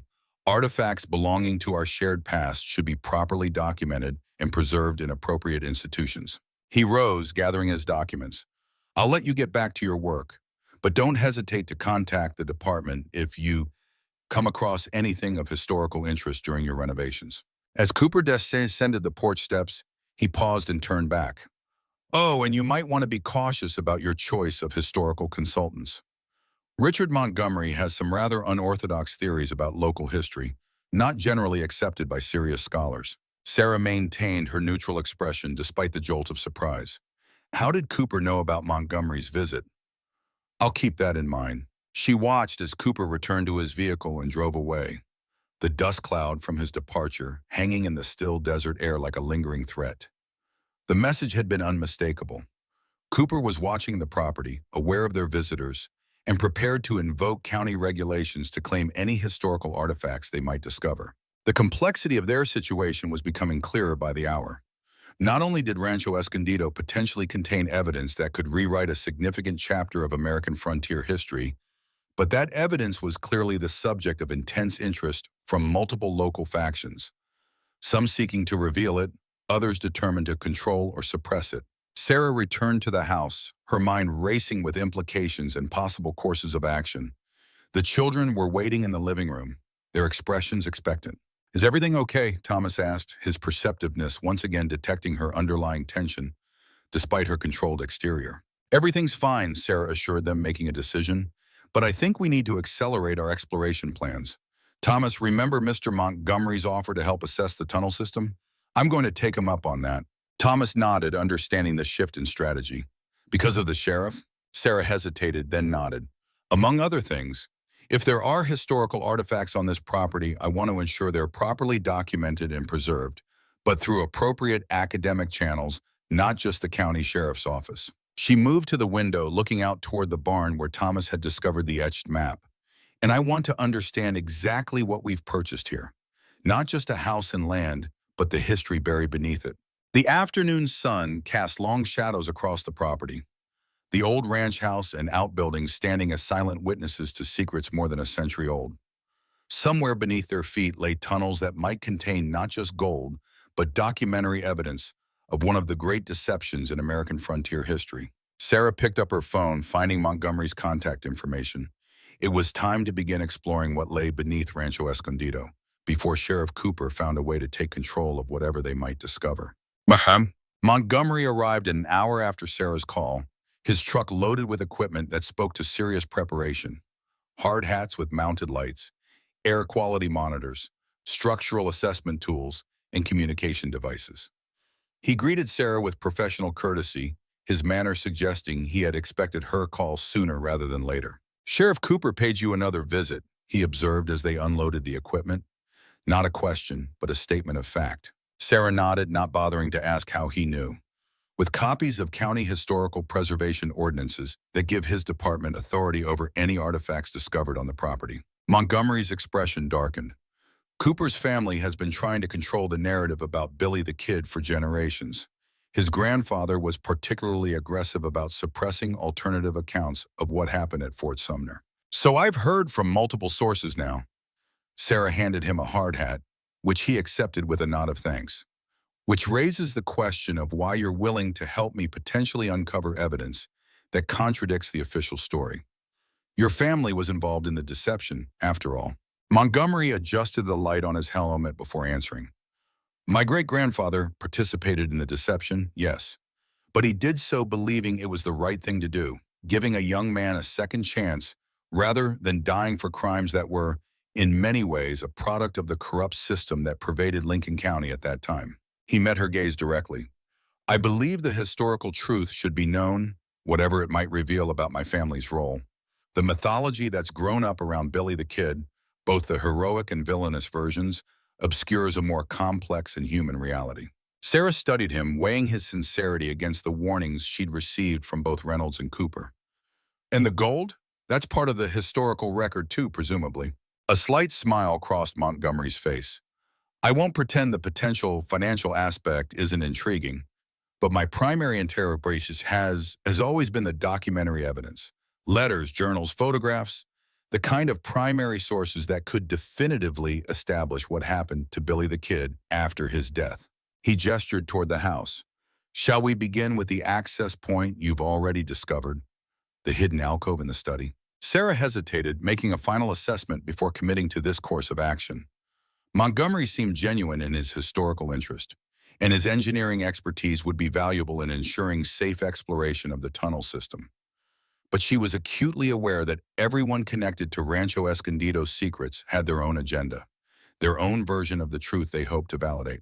We'll start with the alcove, she agreed finally, but I want to establish some ground rules first. Montgomery nodded, listening attentively as Sarah outlined her conditions. Any artifacts discovered would remain in place until properly documented. Decisions about disclosure to authorities or academic institutions would be hers alone, and the children's safety would remain the absolute priority throughout. Agreed on all counts, Montgomery said when she finished. I'm here as an engineering consultant and historical researcher, not to make claims on whatever we might find. With terms established, they moved into the house where Thomas was waiting with poorly concealed excitement. Sarah had decided to include him in the initial exploration, recognizing both his maturity and his genuine historical interest, while Emma remained upstairs with strict instructions to stay put. The mechanism is here, Thomas explained, showing Montgomery the pressure plate in the study wall that Emma had accidentally triggered.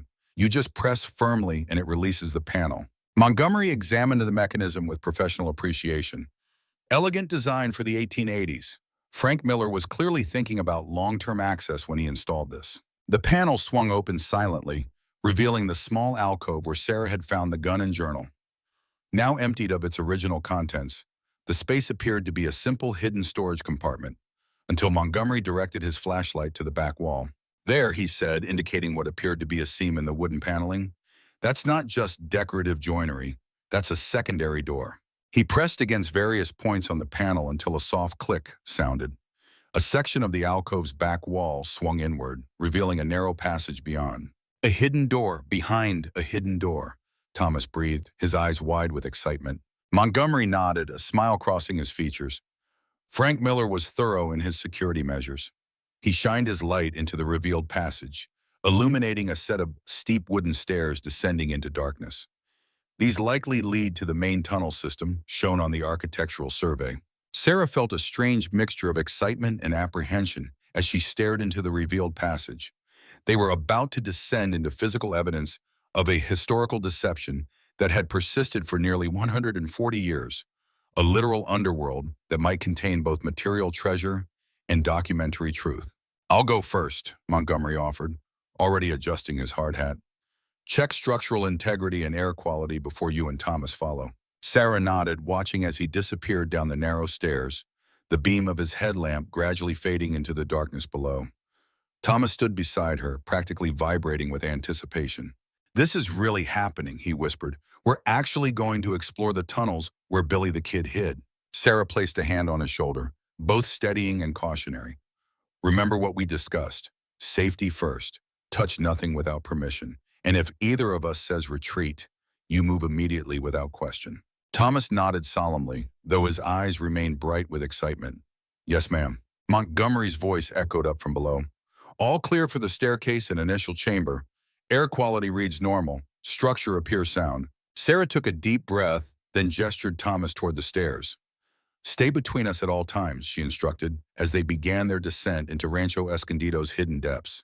The wooden stairs creaked softly under their weight, but felt solid enough, clearly built to last by craftsmen who understood structural integrity.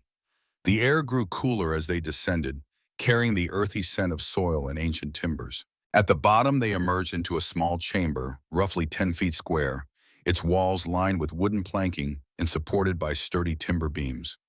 Montgomery stood in the center, his flashlight playing across the space. This appears to be a transition chamber, he explained, indicating 3 archways leading off in different directions, a junction point for the tunnel system. Sarah examined the chamber carefully, noting the craftsmanship evident in its construction.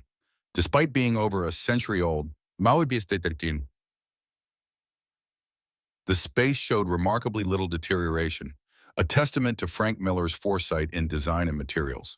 Which way? She asked, looking at the 3 options before them. Montgomery consulted a copy of the architectural survey, which he had transferred to a waterproof tablet. According to this, the left passage leads toward the creek, the center continues under the main house, and the right heads toward the eastern property line. The left passage would match where Thomas found the etched map in the barn, Sarah noted, and it corresponds to the area where the survey indicated a large storage chamber might be located. The vault, Montgomery agreed, studying the survey more closely. Though based on these dimensions, it would be closer to the kitchen area than the creek itself. Thomas, who had been examining the junction chamber with careful attention to detail, suddenly called their attention to something they had overlooked, a small metal plate affixed to the lintel of the center archway. Its surface darkened with age but still readable. The journey to truth begins with a single step beneath the surface of accepted reality. Choose wisely which path to follow.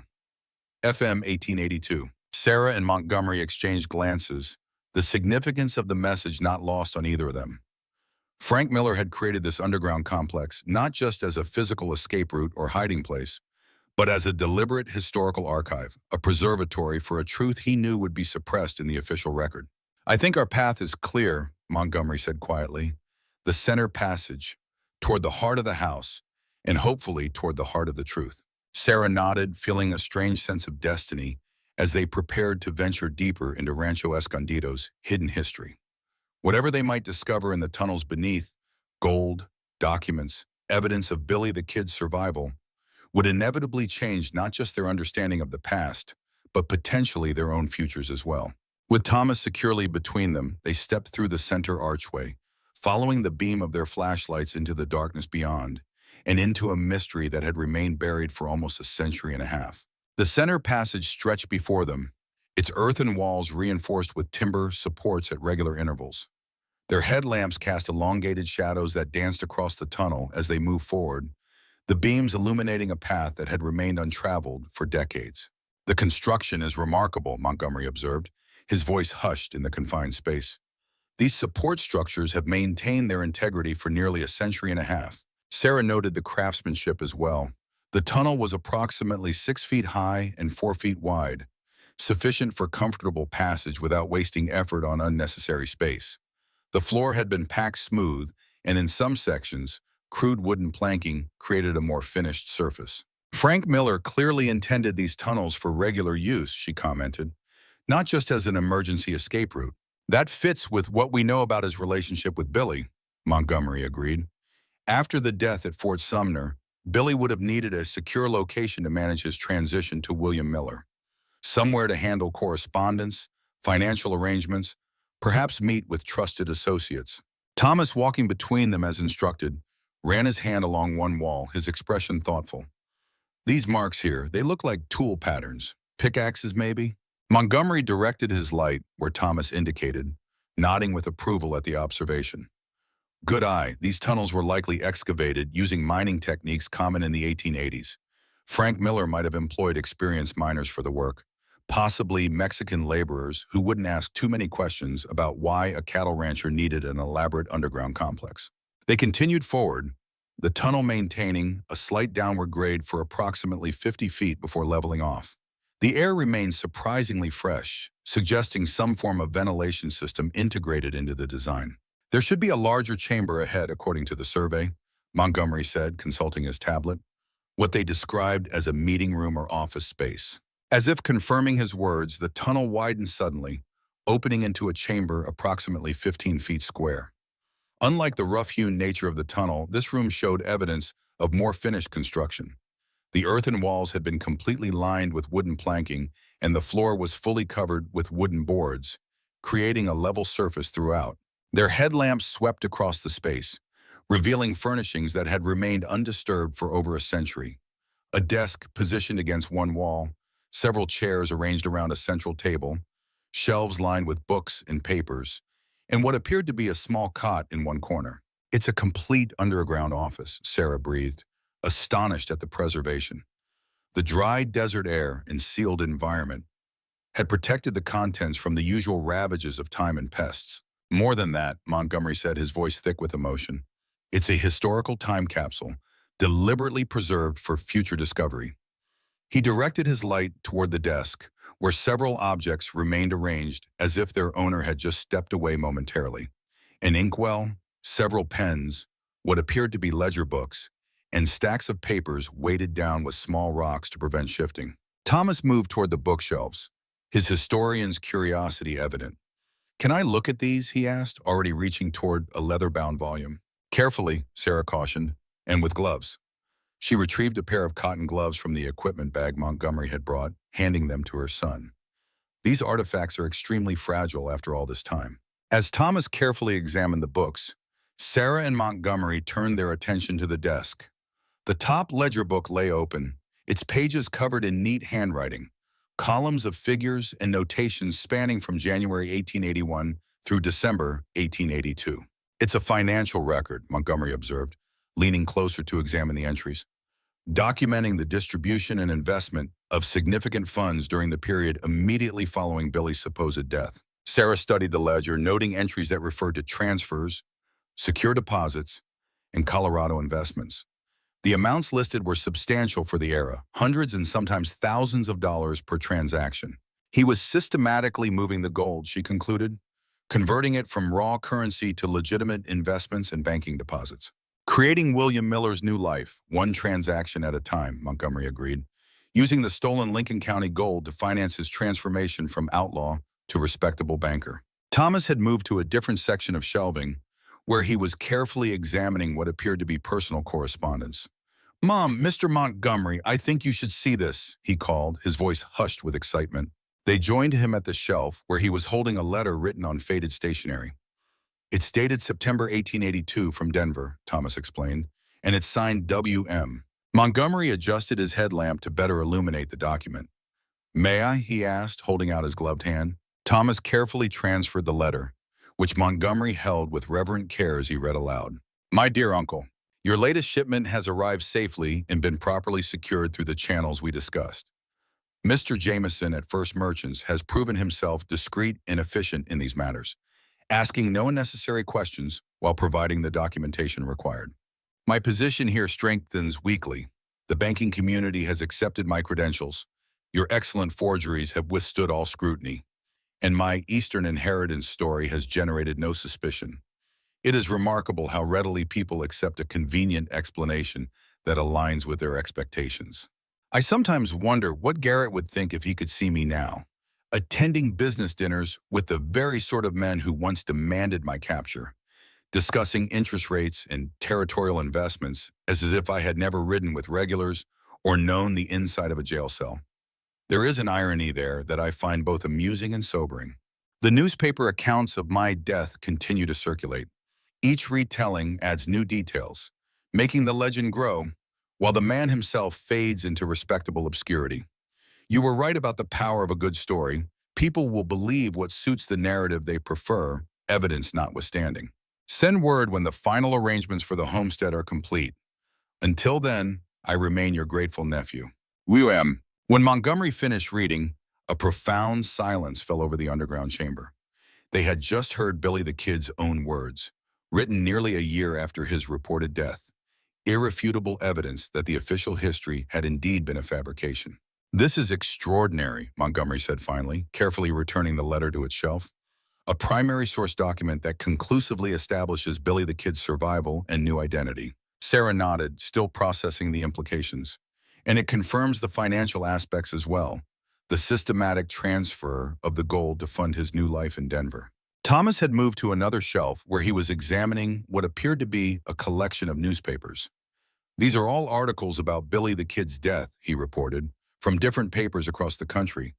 Someone collected them all, probably Frank Miller, maybe even Billy himself. Keeping track of his own legend," Montgomery observed, watching it grow while he lived a completely different reality. Their exploration continued methodically, each discovery adding layers to the emerging truth about Billy the Kid's fate and Frank Miller's role in the deception. They found more correspondence between uncle and nephew, financial records documenting the gradual transfer of funds to Colorado, and even technical notes about the tunnel system's construction and maintenance. As they worked, Sarah couldn't help but reflect on the historical significance of what they were uncovering. This wasn't just a local curiosity or an interesting footnote to frontier history. It was evidence that would fundamentally challenge the accepted narrative about one of America's most notorious outlaws. The implications extended beyond Billy the Kid himself to questions about how history was recorded, who controlled official narratives, and what other established facts might actually be carefully constructed fictions. "There's something else here," Montgomery called from near the cot, where he had been examining what appeared to be a storage trunk, a hidden compartment in the floor. Sarah and Thomas joined him as he carefully lifted a section of floorboard that had been cut to create a concealed storage space. Inside lay a metal box approximately 12 inches square, its surface tarnished but intact. Montgomery looked to Sarah.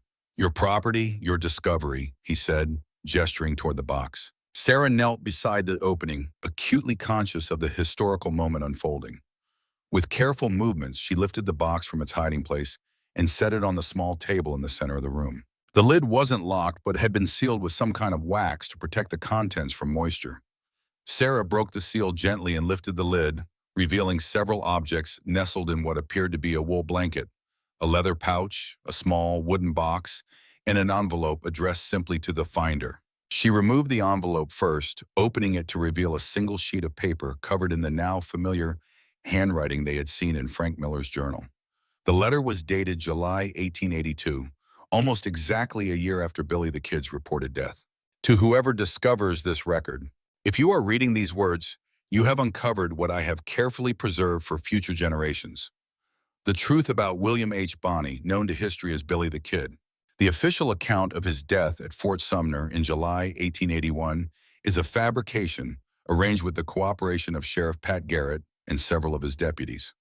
The body identified as Bonney's was in fact that of a ranch hand with similar build who had died in an unrelated dispute days earlier. The real William Bonney escaped to Colorado, where he has established himself under the name William Miller, with sufficient resources to begin a new life away from the violence and chaos of Lincoln County. I have preserved this evidence not to glorify the misdeeds of a young man forced into circumstances beyond his control, but to ensure that historical truth eventually prevails over convenient fiction. The powerful interests that benefited from Bonney's death have constructed a narrative that serves their purposes, casting Garrett as the heroic lawman and Bonney as the villainous outlaw deserving of his fate. The reality, as is often the case, is more complex. Bonney was neither the cold-blooded killer portrayed in sensationalist accounts, nor the innocent victim of circumstance depicted by his defenders. He was a young man who made poor choices in a corrupt system where justice was often determined by financial interests rather than law. With these records, I entrust the truth to the future, confident that someday someone will value historical accuracy above convenient mythology. Franklin Miller, Rancho Escondido, July 14, 1882. Sarah handed the letter to Montgomery when she finished reading, then turned her attention to the remaining contents of the box. The leather pouch contained gold coins, approximately 25 gold pieces from the 1870s, a small portion of the legendary Lincoln County gold. The wooden box held a tintype photograph of a young man in formal attire, his features unmistakably those of Billy the Kid despite the neatly trimmed beard he now wore. William Miller, respectable banker of Denver, Colorado. This is definitive evidence, Montgomery said softly after examining each item. Not just suggestive or circumstantial, but conclusive proof that Billy the Kid survived and created a new identity with Frank Miller's help. Sarah nodded, her mind already turning to the implications. Evidence that would rewrite a significant chapter of American frontier history and potentially undermine the reputations and legacies built on the official version of events. Including my family's, Montgomery acknowledged, his expression somber.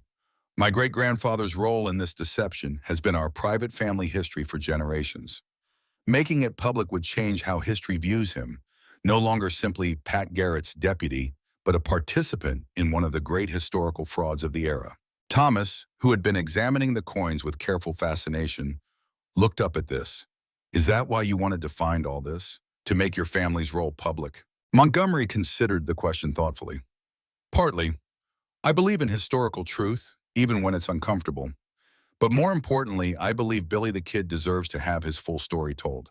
Not just the simplified version that turned him into either a villain or a folk hero, depending on who was telling the tale. Sarah was about to respond when a faint sound reached them, a creaking from somewhere above, followed by what might have been footsteps. Someone's in the house, she said, instantly alert. They had left Emma upstairs with strict instructions to remain in her room. Could she have disobeyed and started exploring? We should check, Montgomery agreed, already moving toward the tunnel that would lead them back to the hidden entrance in the study. They made their way quickly through the passage, Sarah leading with Thomas between her and Montgomery. As they approached the stairs that would take them back to the hidden alcove, Sarah held up a hand, signaling for silence. The sounds from above were clearer now, definitely footsteps, but heavier than Emma's would be, moving with purposeful direction through the house. Stay here with Thomas, she whispered to Montgomery. I'll check what's happening. Before he could protest, she ascended the stairs quickly but quietly, years of military training making her movements almost silent despite the age it would. At the top, she paused at the hidden door, listening intently. The footsteps had stopped, but she could hear what sounded like drawers being opened and closed in another room. Someone searching through the house. Sarah eased the hidden door open just enough to peer into the study. The room was empty, but she could hear movement from the direction of the master bedroom. Her bedroom, where she had stored the original journal and gun they had discovered in the alcove. Making a quick decision, she slipped through the opening and closed the hidden door behind her, ensuring the tunnel entrance remained concealed. Then she moved silently toward the hallway, pausing at the study doorway to assess the situation. The house seemed otherwise quiet, no sign of Emma, which was either reassuring or concerning, depending on where she might be. The sounds of searching continued from the bedroom, growing more frustrated based on the increased force with which drawers were being opened and closed. Sarah moved along the hallway, keeping close to the wall where the floorboards were less likely to creak. As she approached her bedroom door, which stood partially open, she could see a figure inside, a man in a deputy's uniform methodically going through her belongings. Deputy Ellis, the same man Thomas had mentioned speaking with Sheriff Cooper during their first meeting. Sarah considered her options. Confronting Ellis would reveal that she had caught him in an unauthorized search, but it would also alert him and potentially Sheriff Cooper to the fact that she was suspicious of their intentions. Alternatively, she could retreat unseen, preserving the element of surprise, but allowing the search to continue. Before she could decide, a small sound from outside caught her attention. Emma's voice calling from the yard. The deputy heard it too, his head snapping up from his search. He moved quickly to the window, looking out toward the source of the sound, then hurriedly began putting things back in approximate order, covering his tracks before being discovered. Sarah retreated silently to the study, slipping back through the hidden door just as Ellis emerged from the bedroom and headed toward the front of the house. She descended the stairs quickly, rejoining Montgomery and Thomas in the tunnel. Deputy Ellis is searching the house, she reported in a hushed voice. Going through my bedroom where I stored the journal and gun. Montgomery's expression darkened. Cooper didn't waste any time. The historical preservation ordinances were just a pretext. He's looking for evidence of what's down here. Emma's outside, Sarah added. I heard her voice from the yard. Ellis is heading that way now. We need to get back up there, Montgomery said, already moving toward the stairs. Before he starts questioning her about where you and Thomas are. They ascended quickly, emerging from the hidden entrance and securing it behind them. Sarah led them through the house toward the front door, composing her features into an expression of casual surprise as they stepped onto the porch to find Deputy Ellis speaking with Emma in the yard. "Deputy," Sarah called, her tone deliberately neutral. "This is an unexpected visit." Ellis turned, a flash of something, guilt, alarm, crossing his features before he composed himself into professional blandness. "Mrs. Blackwood, just stopping by to follow up on Sheriff Cooper's visit yesterday, making sure you had all the information you needed about those historical preservation ordinances." "That's very thorough of the department," Sarah replied, moving down the porch steps to stand protectively near Emma, though a phone call might have been sufficient. Ellis nodded, clearly uncomfortable at being caught in what was obviously more than a routine follow-up. "Sheriff likes us to maintain personal contact with residents, especially those in outlying properties. Security considerations." "I appreciate the concern," Sarah said, maintaining the fiction of polite interaction. "But in the future, I prefer advance notice before department visits. We're still settling in, as you can see." Emma looked between the adults, sensing the undercurrent of tension. "I was just showing the deputy my rock collection," she said, holding up several colorful stones she had gathered from around the property. "He said they might be really old." "That's nice, sweetheart," Sarah replied, placing a hand on her daughter's shoulder. "Why don't you go inside now? Thomas can help you organize those rocks properly." Thomas took his cue, leading Emma toward the house despite her obvious reluctance to end the conversation. As they disappeared inside, Sarah turned back to Ellis, her expression hardening slightly now that the children were out of earshot. "Was there something specific about those ordinances you wanted to discuss, Deputy?" Sheriff Cooper was quite thorough in his explanation yesterday. Ellis shifted his way, his discomfort increasing under her direct gaze. "Just a courtesy check, ma'am. Sheriff mentioned you seemed interested in the property's history. Thought you might have questions after reviewing the regulations." "None at the moment," Sarah replied. "Though I am curious about one thing. Does the department routinely enter residents' homes unannounced when they're not present?" The question landed like a physical blow. Ellis's expression froze, then shifted through several emotions: surprise, alarm, calculation, and finally a poor attempt at confusion. "I'm not sure what you mean, ma'am." "I think you do," Sarah said calmly. "My daughter was outside, not in the house. Yet when we arrived home just now, it was clear someone had been inside, my bedroom specifically." Montgomery, who had remained on the porch during this exchange, now moved to stand beside Sarah, his presence adding weight to the confrontation. "That would constitute illegal entry, Deputy. A serious matter." Ellis's hand moved unconsciously toward his sidearm before he caught himself, forcing his posture to relax. "There must be some misunderstanding. I just arrived myself, was waiting for someone to answer the door when the little girl came around from the backyard." Sarah let the obvious lie hang in the air between them, neither accepting nor directly challenging it. "I see. Well, as I said, in the future, please call before visiting. Rancho Escondido is private property, regardless of its historical significance." The message was clear.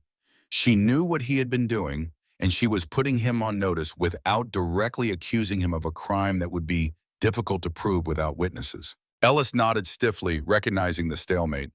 "I'll note that preference in your file, ma'am. You folks have a good day." He turned and walked to his patrol car with measured steps, clearly fighting the urge to hurry away from the uncomfortable confrontation. As the deputy's vehicle disappeared down the access road, Montgomery turned to Sarah. "He was looking for the journal and gun, wasn't he? The items you found in the alcove." Sarah nodded. "Most likely. Cooper must suspect we've discovered more than we've admitted. The question is, how does he know what to look for? The children didn't tell him about our findings." "Small towns have long memories," Montgomery observed. "The Ortega family, the previous owners, might have found similar items during their time here. Or there could be records in the sheriff's department about earlier discoveries at the property. Either way, it confirms that Cooper isn't just enforcing historical preservation ordinances out of civic duty. He's actively searching for evidence related to Billy the Kid. Evidence that would contradict the official story his family has maintained for generations," Montgomery agreed. "The story that made Pat Garrett a frontier hero and established the Cooper family's historical credibility in Lincoln County." Sarah glanced towards the house, where Thomas and Emma were visible through the front window, examining the rock collection with exaggerated interest, clearly trying to give the adults time for their private conversation. "We need to secure what we found," she said decisively. Document everything properly before Cooper finds a way to claim jurisdiction over the artifacts. Montgomery nodded. I have contacts at the State Historical Society who could help. Professional archivists and historians with the credentials to establish proper chain of custody for the evidence. People Cooper couldn't easily dismiss or intimidate. How quickly could they get here? A day or two at most. They've been interested in the Billy the Kid controversy for years. Any hint of new evidence would bring them running. Sarah considered this, weighing the risks and benefits. Bringing in outside experts would provide legitimate documentation of their discoveries, potentially protecting the artifacts from Cooper's jurisdiction. But it would also make their findings public knowledge much sooner than she had anticipated, with all the complications that might entail. Let's do it, she decided. But first I want to finish exploring the tunnel system. If there's more evidence down there, more letters, journals, perhaps even photographs, we should find it all before bringing in outside experts. Montgomery agreed, and they returned to the house to check on the children. Thomas had distracted Emma successfully with the rock collection, but his questioning look to Sarah made it clear he understood something significant had happened with the deputy. Everything's fine, she assured him, though her tone conveyed that they would discuss it more later. Mr. Montgomery and I are going to continue exploring the tunnels. Emma, you'll stay up here with Thomas again, okay? Emma looked disappointed but nodded. Can I organize my rocks by color? Thomas says that's not scientific, but I think it looks prettier. However you want to arrange them is fine. Sarah smiled, grateful for her daughter's uncomplicated perspective amid the increasingly complex situation they had found themselves in. With Emma settled, Sarah and Montgomery prepared to return to the underground chamber, this time equipped with cameras to document everything properly. Thomas would remain upstairs as both companion for Emma and lookout in case Deputy Ellis or Sheriff Cooper returned. If anyone comes, Sarah instructed him, text me immediately. Don't mention where we are or what we're doing. Just send the word visitors so we know to come back up. Thomas nodded, understanding the seriousness of the situation despite his youth. What did the deputy want? Was he really searching the house? Sarah hesitated, then decided her son deserved the truth, at least a version appropriate to his age and the circumstances. Yes, he was. Sheriff Cooper suspects we found historically significant items related to Billy the Kid. He wants to claim them for the county historical collection, which he controls, Thomas concluded, his perception once again impressing Sarah. Exactly. So we need to document everything properly to establish that these artifacts belong to legitimate historical research, not just local county jurisdiction. With Thomas briefed and Emma happily arranging her rocks by color gradient, Sarah and Montgomery returned to the hidden entrance in the study. As they descended once more into the tunnel system, Sarah couldn't shake the feeling that their explorations had taken on a new urgency. Deputy Ellis's unauthorized search suggested that Sheriff Cooper was growing increasingly aggressive in his efforts to control whatever evidence might emerge from Rancho Escondido. The race to uncover and document the truth about Billy the Kid had officially begun. Back in the underground office, they worked methodically, photographing each artifact in place before examining it. Montgomery had brought archival gloves and proper documentation materials, allowing them to handle the fragile papers and objects without causing damage. We should focus on the correspondence first, Sarah suggested. The letters between Frank Miller and W.M. provide the most direct evidence of Billy's survival. Montgomery agreed, and they began carefully documenting the collection of letters they had discovered earlier. Each was photographed front and back, then gently placed in an archival sleeve with its date and contents noted in Montgomery's tablet. As they worked, a more complete picture emerged of the relationship between Frank Miller and his nephew during the year following Billy's supposed death. The letters revealed not just the practical arrangements of transferring funds and establishing a new identity, but occasional reflections on the transformation itself. Billy's thoughts on leaving behind his outlaw past, his adjustment to respectable society, and his occasional wry observations about the growing mythology surrounding his death. One letter in particular caught Sarah's attention. Dated December 25, 1881, just 5 months after the reported shooting at Fort Sumner. Uncle Frank, Christmas in Denver bears little resemblance to the holidays we once knew in Lincoln County. The city glitters with electric lights and storefront displays that would have seemed like impossible luxury in our former circumstances. I attended a banking association dinner last evening where men who would have happily seen me hang a year ago now raise glasses to my health and future prosperity, all unaware of the irony. Sometimes I wonder if Garrett regrets our arrangement. His fame grows with each retelling of how he shot the infamous Billy the Kid, yet he alone must bear the weight of knowing it was all theater, a convenient fiction that served multiple purposes. His letter, forwarded through your channels, suggests the burden of deception weighs heavily on him at times. The transition to William Miller continues smoothly. I find myself adopting the mannerisms and concerns of my new identity with surprising ease, discussing interest rates and territorial development with the same seriousness I once reserved for planning escapes or cattle raids. Perhaps this is who I might have been all along had circumstances been different. The first portion of the gold has been successfully converted through the channels we arranged. Mr. Peterson at the bank accepted the story of my family inheritance, without question. Remarkable how readily people believe what aligns with their expectations. I've enclosed a photograph taken last week at the Bankers Association gathering. The beard changes my appearance considerably, but I wonder if those who knew me well would still recognize something in the eyes. Sometimes when I look in the mirror, Billy stares back at me, refusing to fully disappear despite the new clothes and respectable name.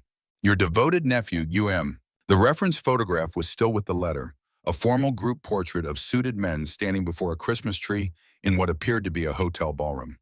William Miller stood at the end of the second row, bearded and well-dressed, looking for all the world like a prosperous young banker rather than the notorious outlaw he had been just months earlier. The transformation is remarkable, Montgomery observed, examining the photograph closely. Yet when you know what to look for, the resemblance to the known images of Billy the Kid is unmistakable. Sarah nodded, struck by the historical weight of the document they were holding, tangible evidence of one of the great deceptions in American frontier history. This letter mentions Garrett having regrets. Do you think your great-grandfather felt the same way, conflicted about his role in the deception? Montgomery was quiet for a moment, considering the question. Family stories suggest he did. He never spoke publicly about that night at Fort Sumner, even when Garrett's account made him something of a local hero by association. My grandfather said he would sometimes drink too much on the anniversary of Billy's death and mutter about the truth being worth more than the story. Their documentation continued, each letter and journal entry adding layers to the emerging truth about what had really happened to Billy the Kid after his reported death. They found records of the gradual transfer of the Lincoln County gold to Colorado banks, notes about establishing William Miller's background credentials, and even a copy of the death certificate for the unfortunate ranch hand who had been buried in Billy's place. As they worked their way through the materials on the desk, Sarah noticed a small leather-bound book partially concealed beneath other papers. She carefully removed it, finding not another ledger or journal, but what appeared to be a personal diary, the handwriting different from Frank Miller's, more youthful and less formal. I think this might be Billy's own diary, she said, carefully opening the fragile volume to its first page, which was simply dated July 20th, 1881, 6 days after his reported death. The entry began, Uncle Frank suggests I keep this record, says someday the truth should be known, though not in our lifetimes. Strange to write as a dead man. Stranger still to read the accounts of my own death, the details growing more dramatic with each telling. Garrett plays his role well in public, the steadfast lawman who finally brought the notorious outlaw to justice. In private, he seems relieved that our arrangement spares him the burden of actually killing a man he once considered a friend, whatever our later differences. The plan proceeds as arranged. My beard grows daily, obscuring the face too many knew. The banker from Boston credentials are being established through F's connections. By winter, Billy the Kid will be firmly in his grave, while William Miller begins his life in Denver. It is a strange rebirth, funded by gold that some would say was stolen, though I maintain it was merely recovered from those who had stolen far more through their pens than I ever did with a gun. Sarah and Montgomery exchanged glances, the significance of the discovery evident to both. This wasn't just evidence about Billy the Kid. It was Billy's own voice, his personal reflections on the deception, and his transformation into William Miller. This is extraordinary, Montgomery said softly. A primary source document in Billy's own hand, describing the arrangement with Garrett and the creation of his new identity. As they continued through the diary, more details emerged. Billy's reflections on leaving his outlaw past behind, his occasional struggles adapting to respectable society, his observations about the growing mythology surrounding his death and exploits. The final entry was dated June 15, 1882, nearly a year after his death. Uncle Frank completes the tunnel system this month. The main chamber beneath the house will serve as repository for these records in whatever portion of the gold remains unconverted. Future generations may discover it when the truth no longer threatens those who arranged my departure from this life. I leave this record not to glorify what some would call a misspent youth, but to offer testament that men are rarely as simple as the stories told about them. I was neither the cold-blooded killer of newspaper accounts nor the innocent victim of circumstance depicted by my defenders. I made choices, some poor, some necessary, all mine to bear. William Miller departs for Denver tomorrow to fully assume his banking position, leaving Billy the Kid buried in his borrowed grave at Fort Sumner. Uncle Frank will maintain correspondence and manage the remaining transfers. Perhaps someday someone will read these words and understand that history is rarely as clean or clear as those who write it might wish. Until then, I close this chapter and begin another. William H. Bonney. Now and hereafter, William Miller. The diary ended there, Billy's final testament before fully embracing his new identity and leaving his outlaw past behind. Sarah closed the book carefully, acutely aware of its historical significance. This wasn't just evidence that would rewrite a famous chapter of frontier history. It was a deeply human document that revealed the complexities behind the mythology that had grown up around Billy the Kid. "We need to get this to the surface," Montgomery said, already preparing archival containers for the most significant documents. "Photograph and secure everything before Cooper finds a way to interfere." Sarah nodded, her military training automatically assessing risks and priorities. The diary, letters, and photograph provided conclusive evidence of the historical deception. These would be their focus for immediate documentation and preservation. As they worked, she couldn't help but reflect on the parallels between their current situation and the historical drama that they were uncovering.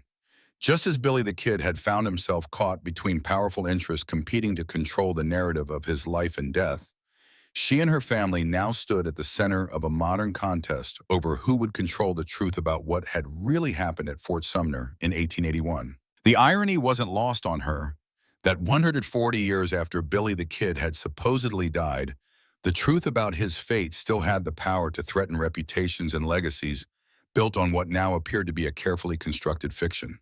The sun was setting by the time Sarah and Montgomery finished documenting the most critical artifacts from the underground office. They had worked methodically, photographing each item in place before carefully transferring the most significant documents, Billy's diary, the correspondence between uncle and nephew, and the financial ledgers, into archival sleeves that Montgomery had brought. "That should be enough to establish the historical record," Montgomery said, as they prepared to return to the surface. "Even if Cooper finds a way to invoke those preservation ordinances, we have documented proof of what's down here." Sarah nodded, her mind already turning to next steps. "You mentioned contacts at the State Historical Society. How quickly could they get here?" "I can make calls tonight. They could have a team here by tomorrow afternoon, possibly sooner if I emphasize the significance of what we found." "Do it," Sarah decided. "The sooner we have official documentation from state-level historians, the harder it will be for Cooper to assert exclusive county jurisdiction." They gathered their equipment and the carefully packaged documents, then made their way back through the tunnel to the hidden staircase. As they ascended, Sarah felt the weight of responsibility settling more firmly on her shoulders. They weren't just uncovering historical artifacts. They were challenging a narrative that powerful local interests had maintained for generations, a narrative that formed the foundation of reputations, legacies, and family identities. Thomas was waiting in the study when they emerged, his expression a mixture of relief and excitement. "Did you find more stuff?" "Deputy Ellis didn't come back, but someone else drove by really slowly about an hour ago.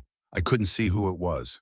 "We found quite a lot," Sarah confirmed, setting down the container of archived documents, including Billy the Kid's personal diary. Thomas's eyes widened. "His actual diary? What did it say?" "It confirms everything: the fake death, the escape to Colorado, the new identity as William Miller." His own words describing the entire deception. Montgomery carefully placed his equipment on the desk. "We need to call the State Historical Society immediately. This is exactly the kind of primary source documentation they have been seeking for decades." Sarah checked her watch, noting it was past dinner time. Emma would be getting hungry, and they still needed to secure the newly discovered artifacts somewhere safe for the night. Make the call. I'll check on Emma and start dinner. As Montgomery stepped outside to use his phone, the cell reception was better in the yard than inside the adobe walls. Sarah turned to Thomas. Where's your sister? In her room, organizing her rock collection. She's been really quiet for the past hour. Thomas hesitated, then added, Mom, is all this going to cause trouble? The deputy searching our house, the sheriff coming around with those rules about historical artifacts. It feels like people don't want us to find this stuff. Sarah considered how to answer, balancing honesty against unnecessary worry. Some people would prefer that the official history about Billy the Kid remains unchallenged, she said carefully. What we found could change how historians view an important chapter of frontier history. And that bothers Sheriff Cooper because his family is connected to the official story? Exactly. His great-grandfather's reputation is partly built on his association with Pat Garrett and the official account of Billy the Kid's death. Thomas nodded, absorbing this with characteristic thoughtfulness. So what happens now? Now we document everything properly through official historical channels.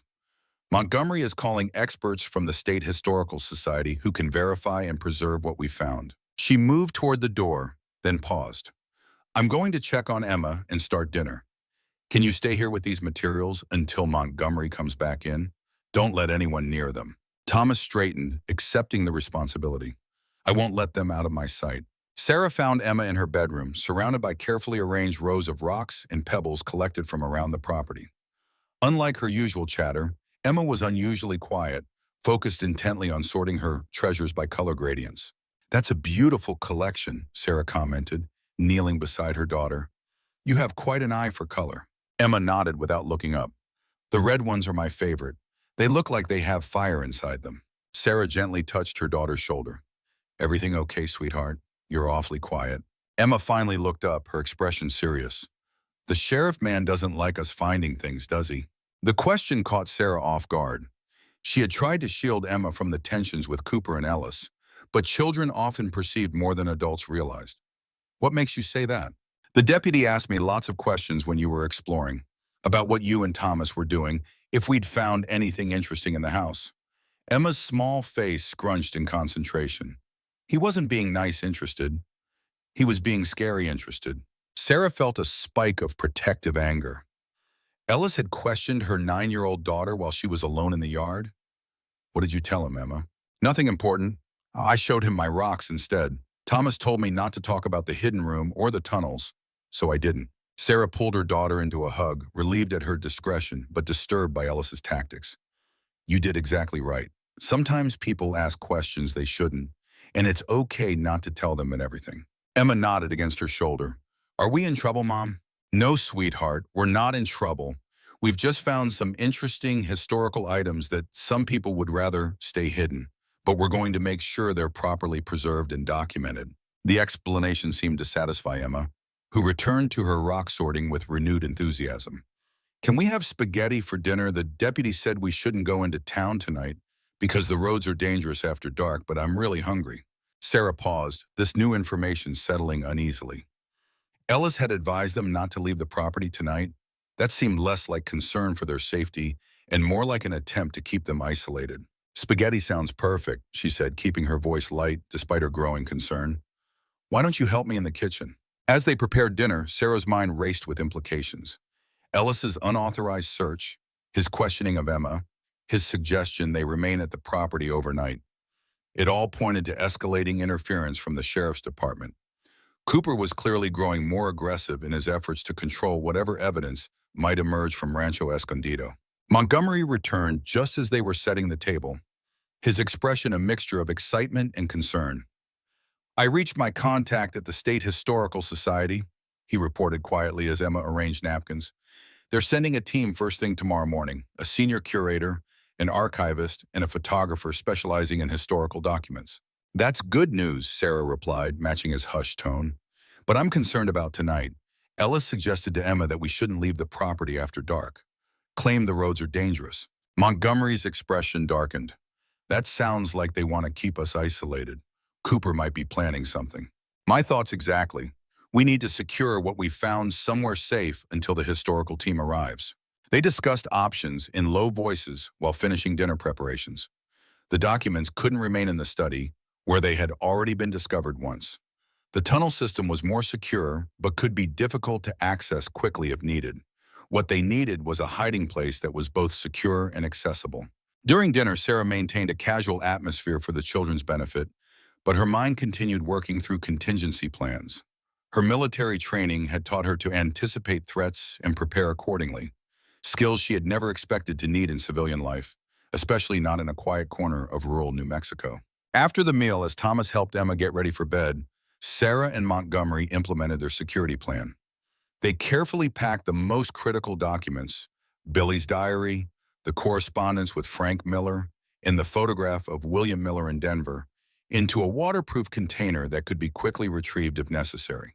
The root cellar, Montgomery suggested as they considered hiding places. According to the architectural survey, it connects to the tunnel system but has an exterior entrance as well. Multiple access points, but not obvious to someone who doesn't know the property. Sarah nodded. Show me. The root cellar entrance was located behind the house, a slanted wooden door set into the ground that would be easy to miss in the dark. Inside, stone steps led down to a cool, earth-floored chamber that had once been used for storing vegetables and preserves. As Montgomery had indicated, a narrow passage at the back connected to the larger tunnel system beneath the property. This is perfect, Sarah said, examining the space with a tactical eye. Accessible but not obvious. And the connection to the tunnels gives us an alternative exit if needed. They concealed the document container behind some old shelving, positioned so it could be quickly retrieved from either the exterior entrance or the tunnel connection. With the most critical evidence secured, they returned to the house to find Thomas waiting in the living room, Emma having finally gone to sleep after extracting a promise that she could help show the history people her rock collection tomorrow.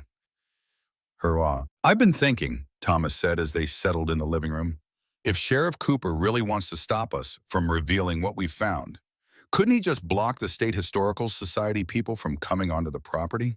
Montgomery nodded, impressed by the boy's insight. He might try. County sheriffs have significant authority in rural areas, but the State Historical Society operates under the authority of the state government, which technically outranks county jurisdiction. Still, Sarah added, Cooper could create delays or complications if he wanted to, which is why we need to be prepared for interference tomorrow.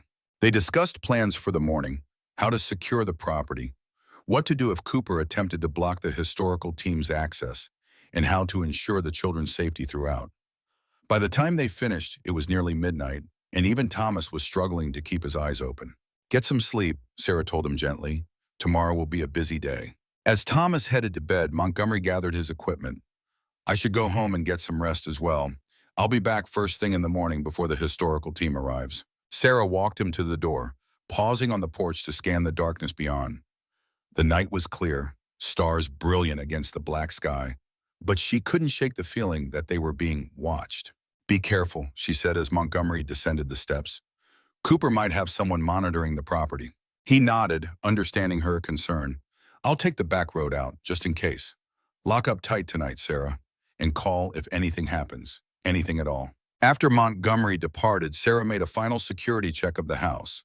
Doors locked, windows secured, the hidden entrance to the tunnel system carefully concealed.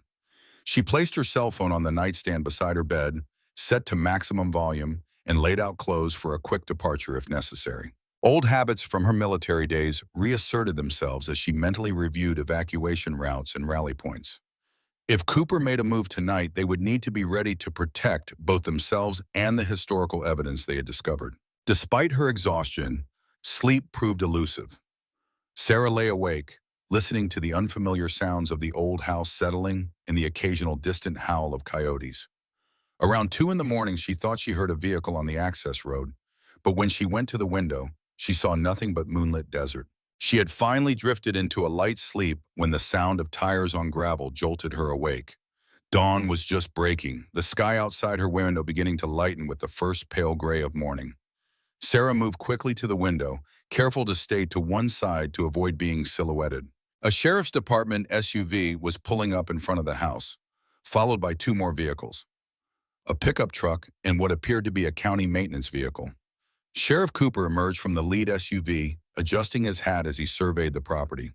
Deputy Ellis and 2 other uniformed officers exited the other vehicles, along with 3 men in civilian clothes who began unloading equipment from the maintenance truck. Sarah grabbed her phone, quickly texting Montgomery.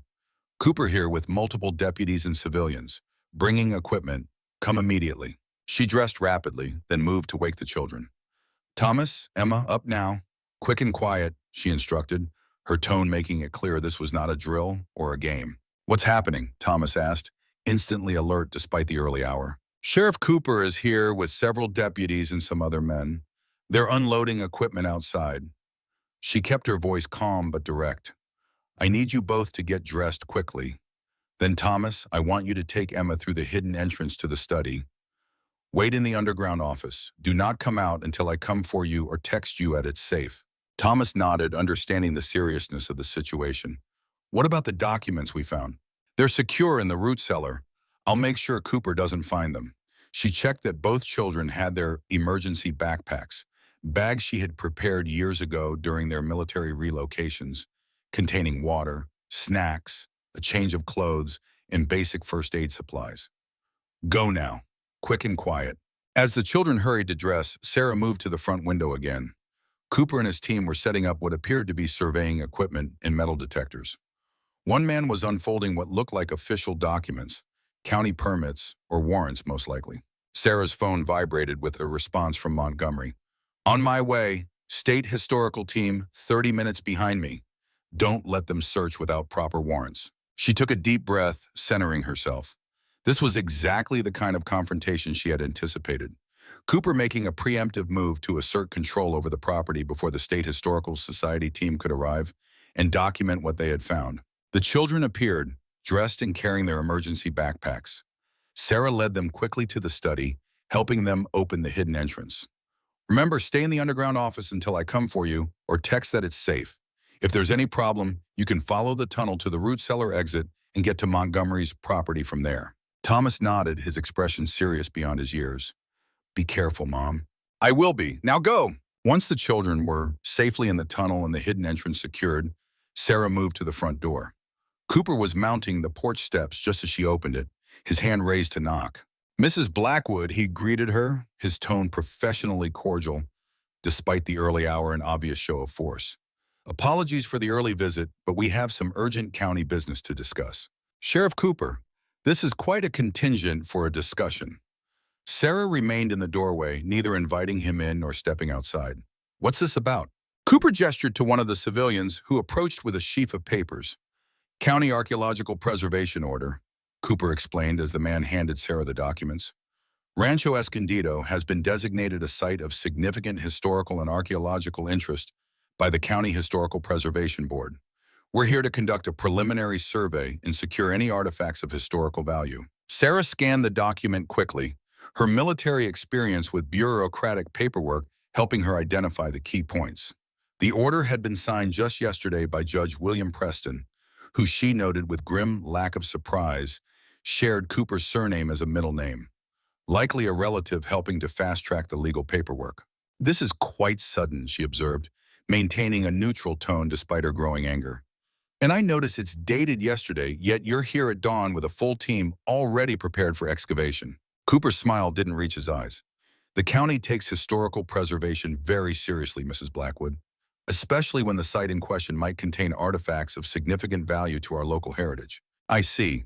And does this order include permission to enter the house or just to survey the grounds? A flicker of annoyance crossed Cooper's features. The order covers the entire property, including structures. We have reason to believe historical artifacts may be located throughout the site. Based on what evidence? Sarah pressed, deliberately stalling for time. Montgomery was on his way and the State Historical Society team not far behind him. Every minute she delayed Cooper's team was another minute closer to having witnesses and competing authority on site. We have historical records indicating that significant artifacts related to the Lincoln County War may be located on this property, Cooper replied, his patience visibly thinning. Now, if you'll step aside, my team needs to begin their assessment. Sarah remained firmly in the doorway. I'll need to consult with my attorney before allowing access to the house itself. The grounds are one thing, but residential privacy is another matter entirely. Cooper's facade of professional courtesy slipped slightly. Mrs. Blackwood, this is an official county order. Interference with its execution could result in charges of obstruction. I'm not interfering, Sheriff.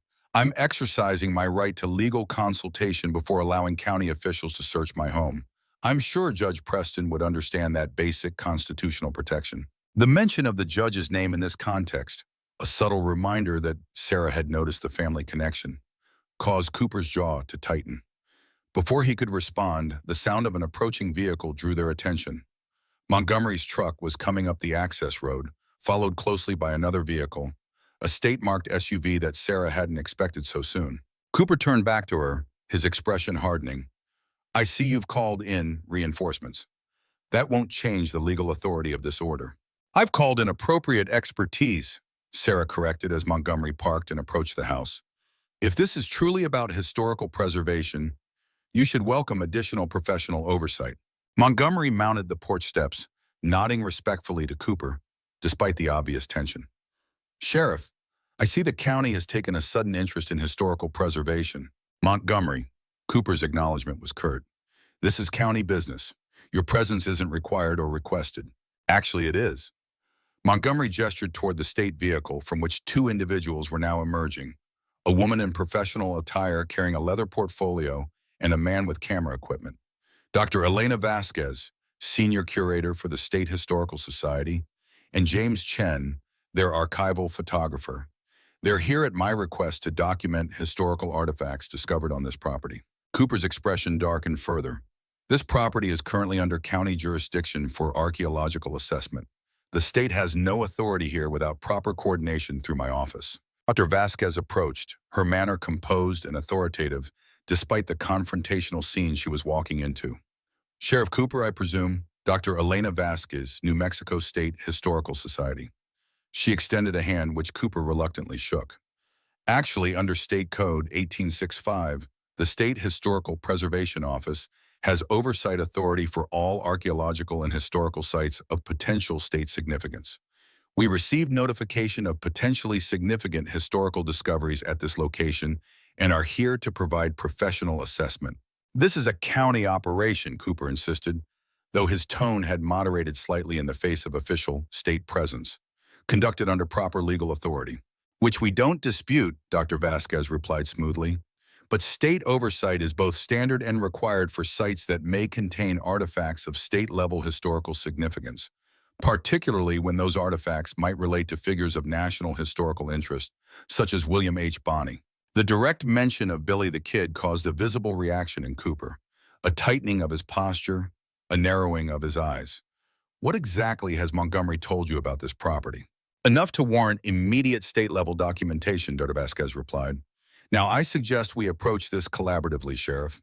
Your team can proceed with their survey of the grounds, while Mr. Chen and I begin documenting any artifacts that have already been discovered. That way, both county and state interests are represented appropriately. Cooper glanced from Dr. Vasquez to Montgomery to Sarah, clearly calculating his options. The arrival of state-level officials had complicated what should have been a straightforward county operation, one that likely would have resulted in the discovery and immediate seizure of any artifacts related to Billy the Kid. Fine, he finally conceded, though his tone suggested this was far from over. My team will begin the ground survey, but I'll be personally observing any documentation of artifacts inside the house. Sarah, who had been watching this exchange with careful attention, finally stepped aside from the doorway. Dr. Vasquez, Mr. Chen, you're welcome to begin your documentation. Sheriff Cooper may observe as a representative of county interests. She turned to Montgomery. Richard, could you show them to the study? I need to make a quick phone call. As the group moved into the house, Sarah stepped onto the porch, quickly texting Thomas. Stay hidden. State historians here with Cooper watching. We'll try to keep away from tunnel entrance. Montgomery led Dr. Vasquez, Mr. Chen, and a visibly tense Sheriff Cooper toward the study, while Sarah made a show of calling her attorney, actually leaving a detailed voicemail for a Marine Corps friend who practiced law in Albuquerque, documenting the morning's events and Cooper's show of force. By the time she rejoined the others in the study, Dr. Vasquez was already examining the artifacts they had brought up from the underground office the previous day, the ledger books and some of the less significant correspondence, which they had deliberately left in the study rather than hiding in the root cellar with the most critical evidence. These appear to be financial records from the 1880s, Dr. Vasquez was explaining to Cooper, who watched with barely concealed impatience. Consistent with ranching operations of the period, but with some unusual entries that suggest additional business activities. And where exactly were these found? Cooper asked, his gaze scanning the room as if searching for hidden compartments. In a storage area that was discovered during renovation, Montgomery replied vaguely. Mrs. Blackwood's daughter accidentally found it while exploring the house. Cooper's skeptical expression made it clear he suspected there was more to the story. But before he could press further, his radio crackled with Deputy Ellis's voice. "Sheriff, we've detected something significant on the east side of the property. Metal objects approximately 3 feet down. You might want to take a look." Cooper hesitated, clearly torn between staying to monitor the documentation process and investigating what his team had found outside. "I'll be right there," he finally responded, then turned to Dr. Vasquez. "These items don't leave this room until county representatives have fully documented them as well." "Of course, Sheriff," she agreed professionally. Proper chain of custody is essential for historical artifacts. Once Cooper had left the house, Dr. Vasquez turned to Sarah and Montgomery, her manner shifting from formal professionalism to urgent focus. "Richard mentioned you found evidence suggesting Billy the Kid survived his reported death at Fort Sumner. Is that correct?" Sarah nodded, keeping her voice low. "We have his personal diary and correspondence with Frank Miller describing the entire deception, including Pat Garrett's involvement in faking his death. But the most critical documents are hidden elsewhere on the property. I didn't trust leaving them here with Cooper arriving." Dr. Vasquez's eyes widened slightly, the only break in her composed demeanor. "That would be an extraordinary historical discovery. Where are these documents now?" "Secure in the root cellar," Montgomery explained, along with photographic evidence of Billy in his new identity as William Miller in Denver. "We need to document them immediately," Dr. Vasquez decided. "James can photograph everything properly with his equipment, establishing official state historical record before Cooper can interfere." Sarah hesitated, glancing toward the window where she could see Cooper Moss and his team gathered around what appeared to be a dig site on the eastern edge of the property. "My children are hidden in the tunnel system that connects to the root cellar. I don't want to expose their location with Cooper's team all over the property." Dr. Vasquez considered this complication. "Is there another way to access the root cellar without being observed?" "The back of the house," Montgomery suggested. "The cellar entrance is partially concealed by overgrown vegetation. If we time it right, we could retrieve the documents without being seen." Sarah made a quick decision. "I'll get them. You three stay here, continuing to document what we've already brought up. If Cooper returns, he'll be suspicious if everyone is gone." "Be careful," Montgomery warned. "Ellis and the others are all over the property." Sarah nodded, then slipped out of the study and through the kitchen to the back door. From there, she had a clear view of Cooper's team, still concentrated on the eastern side of the property, where they appeared to be starting an excavation. Taking advantage of their distraction, she moved quickly along the side of the house to the root cellar entrance. The wooden doors creaked slightly as she opened them, but the sound was lost in the distance and morning breeze. Sarah descended the stone steps into the cool darkness, using her phone's flashlight to navigate to the hiding spot behind the old shelving. The waterproof container was exactly where they had left it, undisturbed. Sarah retrieved it and was about to head back up the steps when she heard voices approaching outside. Deputy Ellis and another man, their footsteps crunching on the gravel path that ran behind the house. "Cooper wants us to check all outbuildings and possible storage areas," Ellis was saying, "especially anything that might connect to underground structures." "Like that root cellar?" the other man asked, their footsteps stopping ominously close to the entrance. Sarah froze, clutching the document container to her chest. If they opened the cellar doors now, she would be caught red-handed with exactly what Cooper was searching for. Her mind raced through options, none of them good. Then she remembered the tunnel connection at the back of the cellar. Moving silently in the darkness, Sarah made her way to the narrow passage that Montgomery had shown her the previous evening. It was a tight fit with the container, but she managed to squeeze through into the wider tunnel beyond. Using her phone's flashlight to navigate, she followed the tunnel until she reached the junction chamber beneath the study. From there, she had two choices: return to the house via the hidden staircase, potentially exposing the entrance if Cooper had returned, or continue through the tunnel system to the underground office where Thomas and Emma were hiding. The sound of the root cellar doors being thrown open behind her made the decision easy. Sarah continued toward the underground office, moving as quickly as she dared in the confined space. She found Thomas and Emma sitting quietly at the old desk, Thomas reading from a book he had brought in his backpack, while Emma arranged and rearranged her precious rocks on the desktop. "Mom!" Emma exclaimed, jumping up at her appearance. "Are the bad sheriff people gone?" "Not yet, sweetheart." Sarah set the document container on the desk. "But we have help now.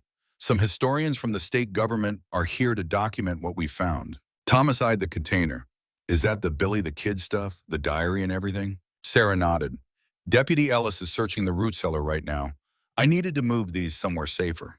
"Are they going to find the tunnel entrance?" Thomas asked, his expression concerned. "Possibly, which means we need to be prepared to move if necessary."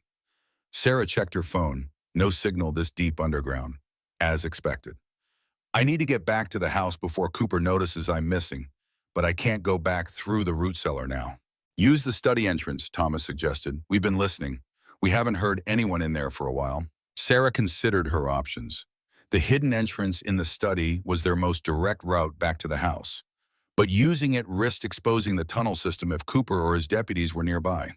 "I'll check," she decided, moving toward the passage that led to the study stairs. "You two stay here with the documents. If I don't return or text within 30 minutes, use the eastern tunnel to exit near the creek bed. From there, you can reach Montgomery's property without being seen." Thomas nodded solemnly, accepting the responsibility. Emma looked less certain, but took her cue from her brother's calm demeanor. Sarah made her way through the tunnel to the hidden staircase, ascending quietly until she reached the concealed door that opened into the study. Pressing her ear against the wooden panel, she listened carefully for any sound from the room beyond. Hearing nothing, she eased the hidden door open just enough to peer through the narrow gap. The study appeared empty, though she could hear voices from elsewhere in the house. Dr. Vasquez and Montgomery, it seemed, still documenting artifacts in the living room. Sarah slipped through the opening and secured it behind her, then straightened her clothes and hair before casually walking out of the study as if she had simply been checking something in there. She found Dr. Vasquez, Mr. Chen, and Montgomery in the living room, where they had set up a temporary documentation station on the dining table. Cooper was nowhere to be seen, presumably still overseeing the excavation outside.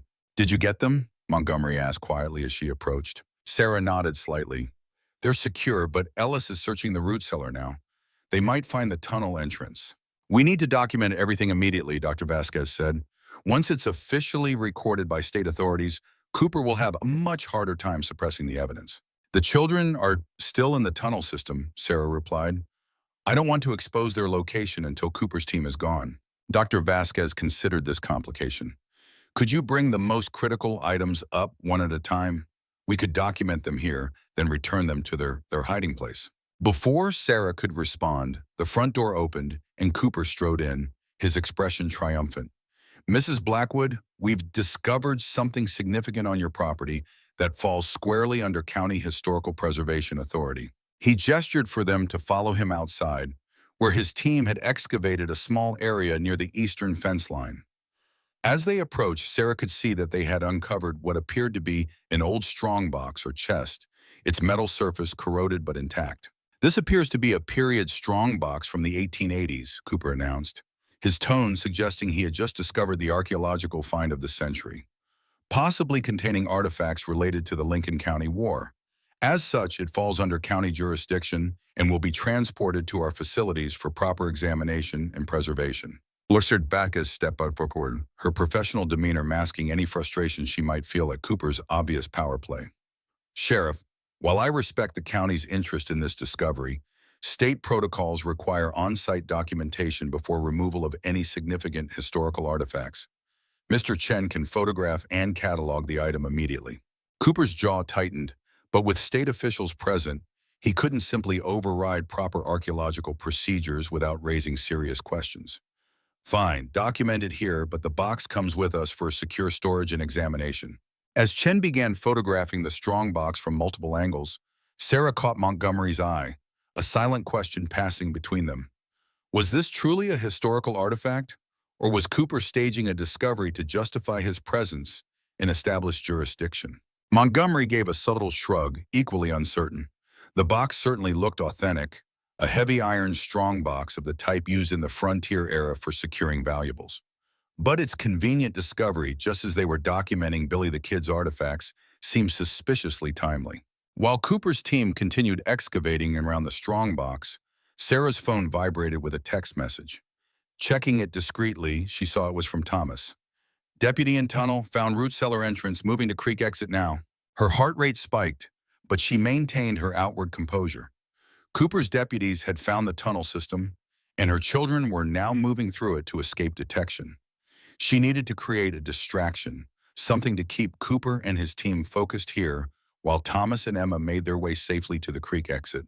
As if in answer to her unspoken need, the sound of vehicles approaching drew everyone's attention. 3 more SUVs were coming up the access road, official state vehicles with New Mexico Historical Preservation Office markings. The rest of the state team has arrived, Dr. Vasquez observed, a note of satisfaction in her voice, including Dr. Maxwell, our lead historian for 19th century frontier studies, and representatives from the Attorney General's office to ensure proper procedural compliance. Cooper's expression darkened as he watched the vehicles approach. What had begun as a simple county operation to secure artifacts before they could challenge the official historical narrative was rapidly evolving into a multi-agency preservation effort with state-level oversight, exactly the scenario he had hoped to avoid. Sarah used the momentary distraction to check her phone again, relief washing through her when she saw Thomas's update. At creek exit, safe, waiting for instructions. She quickly texted back, "Stay at Montgomery's property. Will come when safe." As the new state officials began to arrive, introducing themselves and surveying the excavation site with professional interest, Cooper pulled Ellis aside for a hushed conversation. Sarah couldn't hear their words, but the tension in Cooper's posture and Ellis's repeated glances toward the house suggested they were discussing what had been found in the tunnels.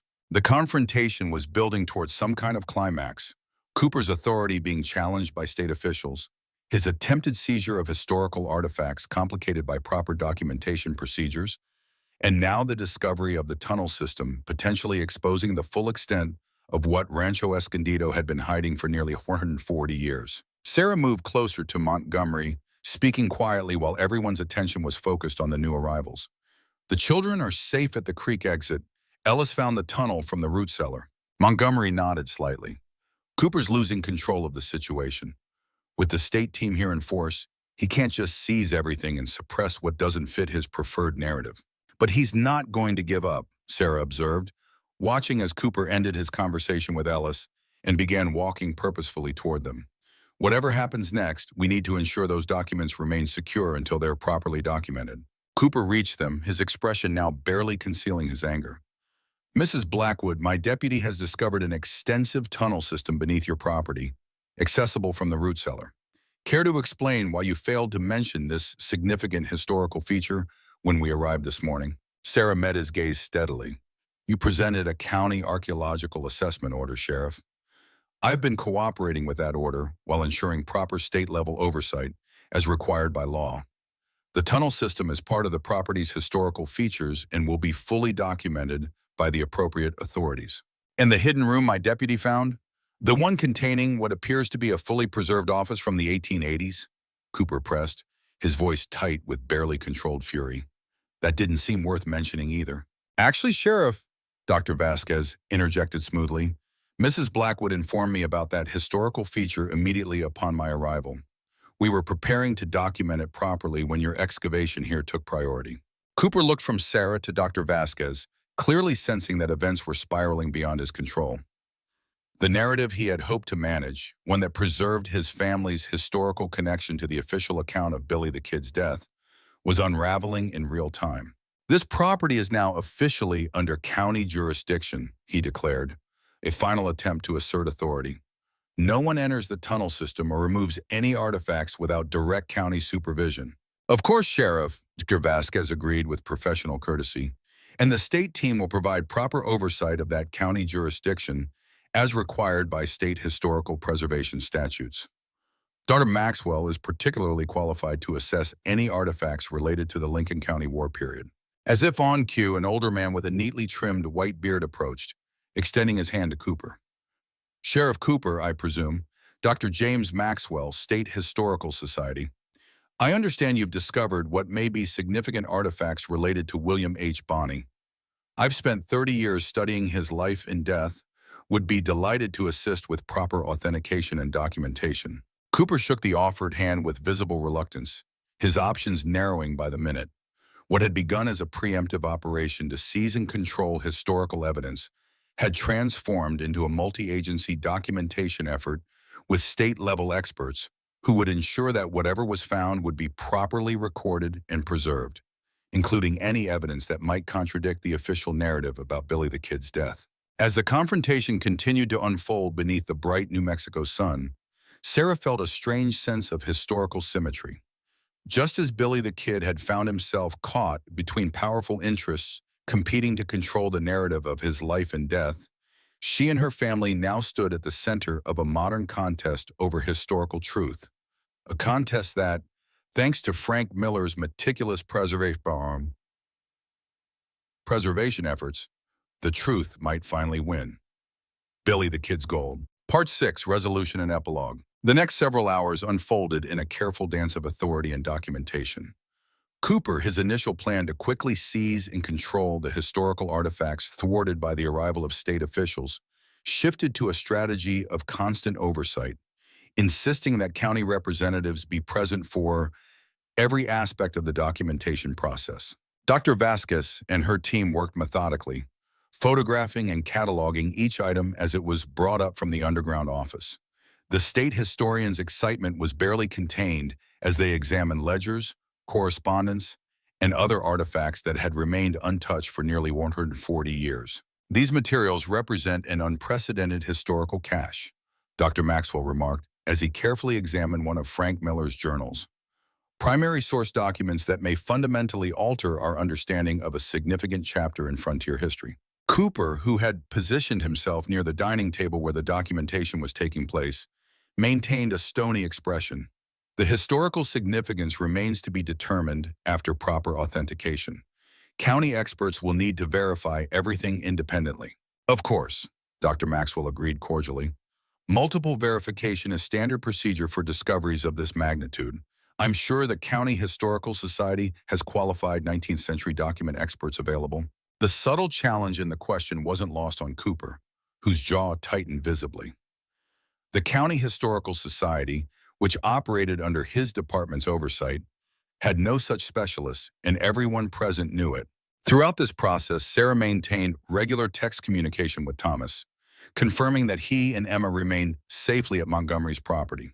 Montgomery himself had left briefly to check on them, returning with assurances that the children were comfortable and secure. "They've made friends with Montgomery's golden retriever," he reported quietly to Sarah. "Emma's teaching it to balance rocks on its nose, apparently." The normalcy of the image, her daughter playing with a bayang, momentarily free from the tension that had enveloped their new home, brought Sarah a moment of peace amid the controlled chaos of the documentation effort. By mid-afternoon, most of the artifacts from the underground office had been professionally documented. Cooper's team had fully excavated the iron strongbox found near the eastern fence line, revealing what appeared to be a cache of period weapons and ammunition, historically significant, but unrelated to Billy the Kid's survival or the Lincoln County gold. "A typical frontier cache," Dr. Maxwell observed after examining the contents. "Likely dating from the 1880s, but nothing to suggest specific connection to William Bonney or the Lincoln County War." Cooper seemed both relieved and frustrated by this assessment. The discovery provided legitimate historical artifacts to justify his preservation order, but nothing that contradicted or supported the Billy the Kid narrative. As the state team prepared to document the underground office itself, Sarah quietly approached Dr. Vasquez. "There's something else you should see," she said in a low voice. "Documents we secured separately before Cooper arrived this morning. The most significant evidence of all." Dr. Vasquez glanced toward Cooper, who was currently occupied with his deputies near the excavation site. "Where are they?" "With my children, at Montgomery's property." Billy's personal diary and correspondence that explicitly details the deception around his death, including Pat Garrett's involvement. The historian's eyes widened slightly, professional composure briefly giving way to scholarly excitement. "We need to document those immediately. They're the linchpin of this entire historical discovery." "Cooper won't allow me to leave the property to retrieve them," Sarah pointed out. "He's made that clear." Dr. Vasquez considered this obstacle. "I'll send James and Dr. Rodriguez with the portable documentation equipment. They can photograph and catalog everything on site at Montgomery's property, establishing official state record. She glanced again toward Cooper. I'll inform the sheriff that they're retrieving additional equipment from our Santa Fe office. Sarah nodded gratefully. Thank you, Montgomery can show them the way using the back road. The plan was implemented smoothly. While Cooper supervised the state team's initial documentation of the underground office, Chen and Rodriguez departed with Montgomery, ostensibly to retrieve specialized equipment. Sarah remained on site, ensuring Cooper's attention stayed focused on the ongoing work at Rancho Escondido. By early evening, the critical documents had been professionally documented at Montgomery's property. The images and catalog information transmitted electronically to the State Historical Society's secure servers. Whatever happened next, the evidence of Billy the Kid's survival and transformation into William Miller was now preserved in the official historical record, beyond Cooper's ability to suppress or control. As dusk approached, the state team began packing up their equipment, having completed the initial documentation phase. We'll need to return tomorrow to continue cataloging the underground structures, Dr. Vasquez informed Cooper. The tunnel system requires proper archaeological survey methods. Cooper, who had maintained his vigil throughout the day, nodded stiffly. County representatives will be present for all further documentation. Of course, Dr. Vasquez agreed. Collaborative preservation is always our goal. As the state vehicles departed, Cooper approached Sarah, who stood on the porch watching the last golden light of sunset spread across the desert landscape. His deputies remained on the property, ostensibly securing the archaeological sites but effectively maintaining county presence overnight. This isn't over, Mrs. Blackwood, he said quietly, his tone more resigned than threatening. Whatever you think you found here, whatever narrative you're trying to construct about Billy the Kid, it doesn't change established historical fact. Sarah met his gaze evenly. History isn't always what we've been told it is, Sheriff. Sometimes the official records serve certain interests rather than objective truth. My great-grandfather knew Pat Garrett personally, Cooper replied, an edge entering his voice. The stories about what happened at Fort Sumner were passed down through our family directly from men who were there. And did those stories include the fact that Garrett helped Billy escape? That the body identified as Billy the Kid was actually someone else? Sarah asked, not confrontationally, but with genuine curiosity. Did your family preserve that part of the narrative, or just the version that made Garrett a frontier hero? Cooper's expression hardened. My deputies will remain on site overnight to secure the archaeological areas. County regulations require it for newly discovered historical sites. He turned and walked toward his vehicle without addressing her questions, his rigid posture suggesting a man confronting unwelcome doubts about long-held certainties. Sarah watched him drive away, Deputy Ellis and two others remaining behind to establish a monitoring post near the excavation site.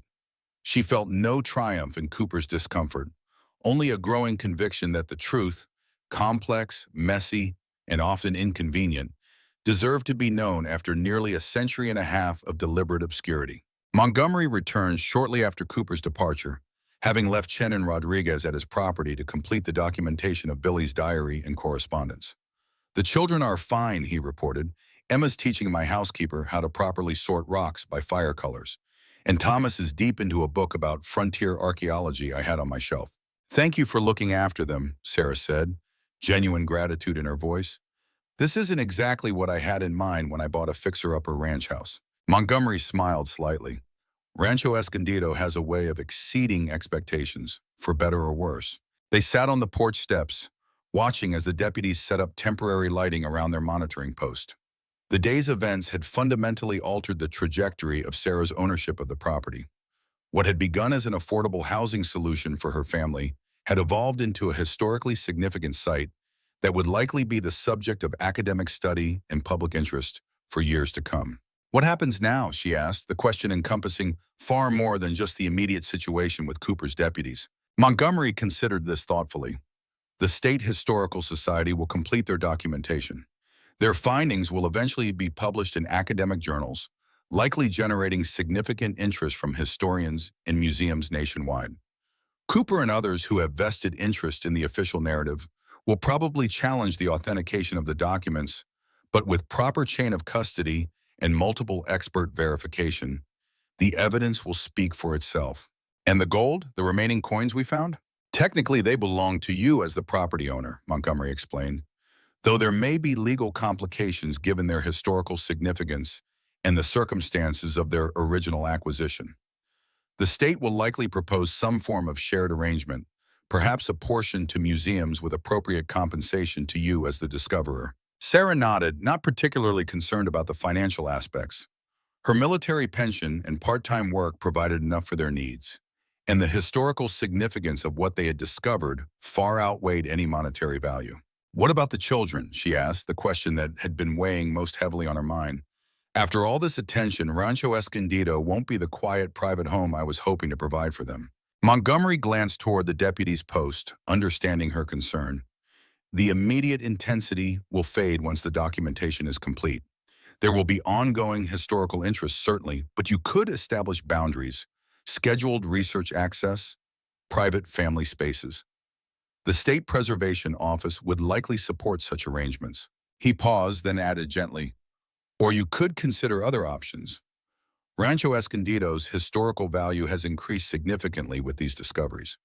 There would be institutional interest in acquiring the property for preservation, possibly providing you with the means to find another home without the complications this one now carries. Sarah considered this possibility, watching as the first stars appeared in the darkening sky.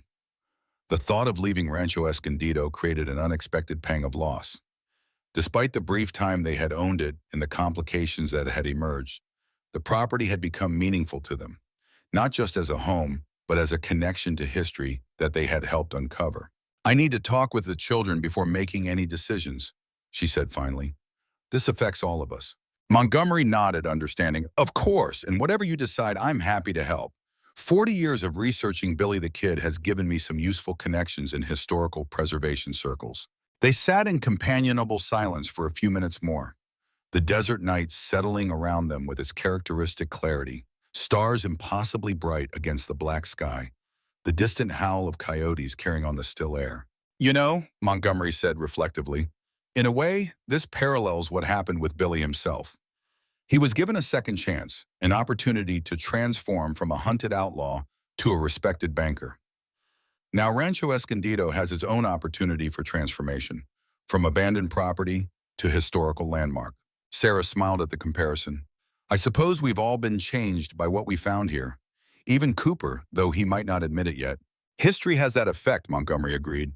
It reminds us that the stories we tell ourselves, about the past, about who we are often more complex and nuanced than we like to believe. As night fully claimed the desert landscape, Sarah made her decision. She would retrieve the children from Montgomery's property in the morning, once Chen and Rodriguez had completed their documentation of the critical evidence.